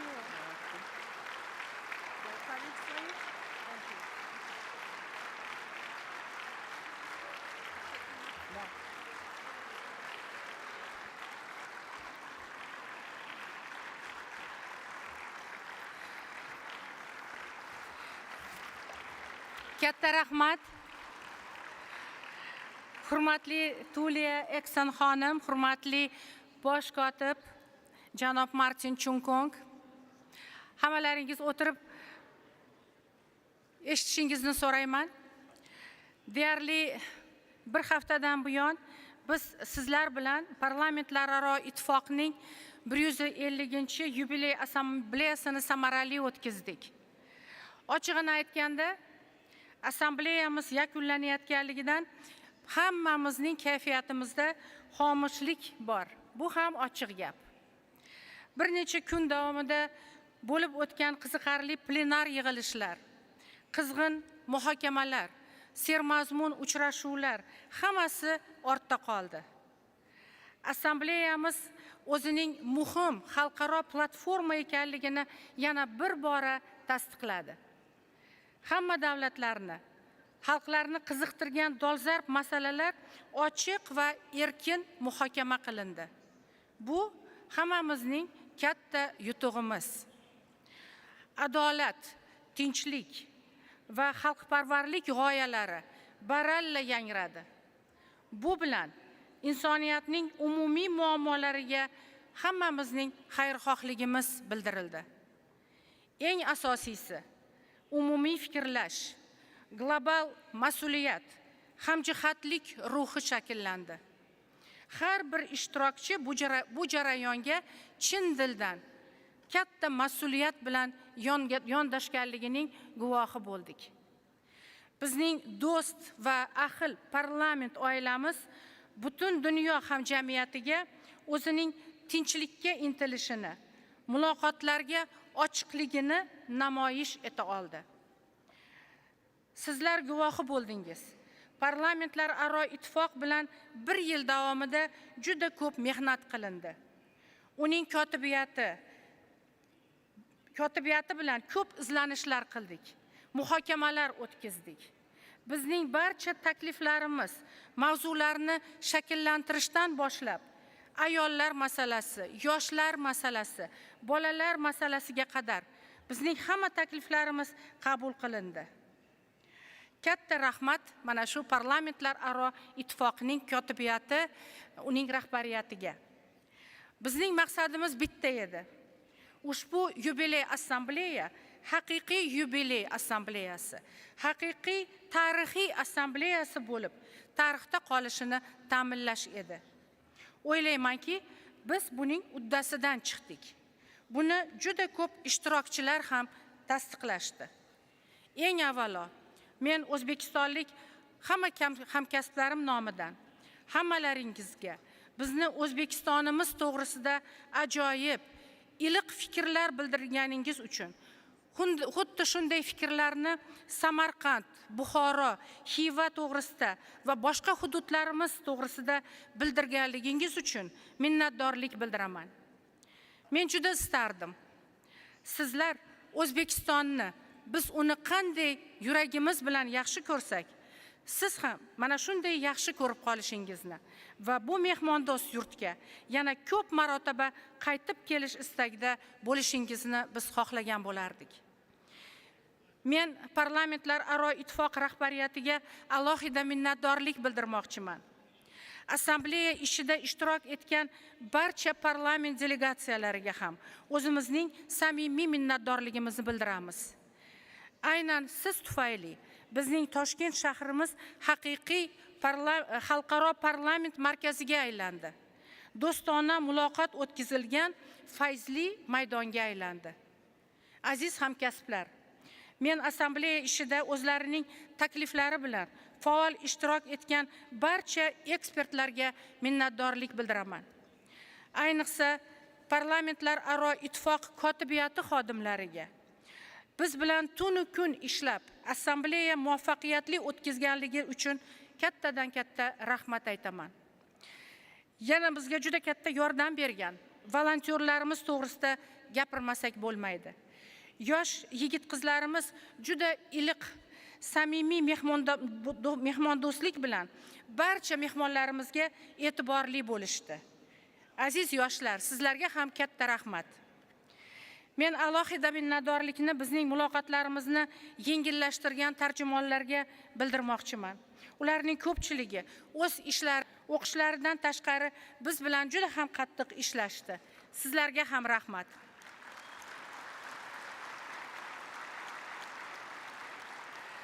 Shuningdek, Parlamentlararo ittifoq bosh kotibi Martin Chunkong va uning barcha do'stona bo'lgan jamoasi a'zolariga katta minnatdorlik bildiraman. Sizlar zimmangizdagi mas'uliyatli vazifani o'z vaqtida va yuqori mas'uliyat bilan bajardingiz. Ayniqsa biz bilan 1 yildan ortiqroq vaqt davomida Anda Filip xonim, Tara, Angela va boshqa xodimlar uxlamasdan kecha-yu kunduz mehnat qilishdi. Bizga aytilayotgan O'zbekiston parlamenti a'zolariga, O'zbekiston xalqiga aytilayotgan barcha minnatdorchiliklar mana shu assambleyani yuqori saviyada o'tganligi to'g'risidagi. Hammasi sizlarga ham tegishli. Katta rahmat.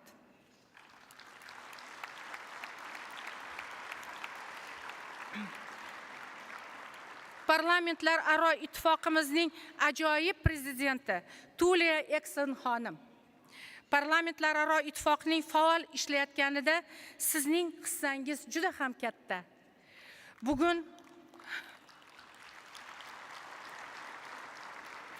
Bugun ittifoqning dunyo miqyosidagi obro'si tobora ortib borayotganini biz hammamiz ko'ryapmiz.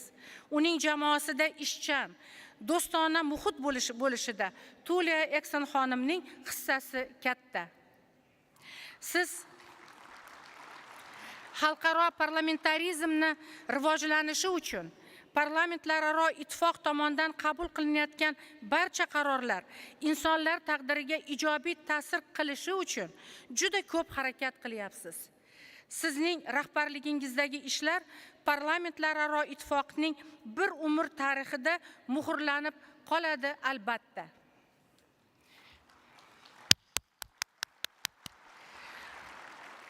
Hurmatli hamkasblar, bizning o'tkazgan assambleyamiz bir umr hammaning yodida qoladi degan niyatdaman. Assambleya ayniqsa ochiq, do'stona ruhda o'tganligi mana shu bilan hammamizni yodimizda qoladi. Ertadan esa Tashkent shahrida o'tgan assambleyamiz tarix sahifalariga yoziladi va bu eng yaxshi, eng yorqin sahifa bo'lib qoladi deb ishonch bildiraman. Bu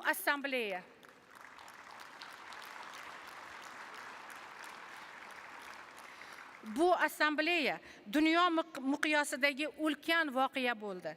Bizga yangi va mazmunli hamkorlik yo'nalishlarini ochib berdi. Kelajakka yangi nazar bilan, samimiyat bilan qarashni yana bir bora uqtirdi. Bir-birimizni yaxshiroq tushunishga o'rgatdi. Yana bir marta bizning sha'nimizga aytilgan iliq fikrlar uchun hamma o'zbekistonlik hamkasblarim nomidan samimiy minnatdorlik bildiraman.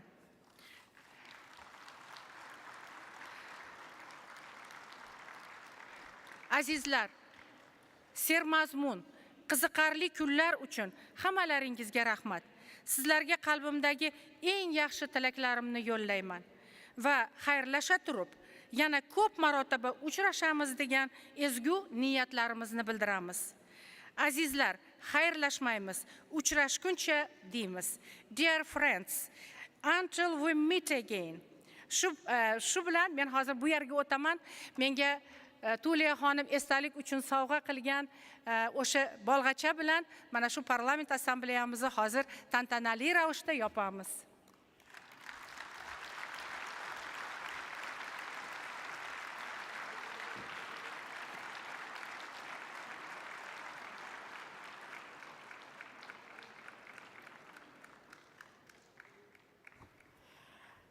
Hurmatli hamkasblar, shu bilan parlamentlararo ittifoqning 150-yubiley assambleyasini yopiq deb e'lon qilaman.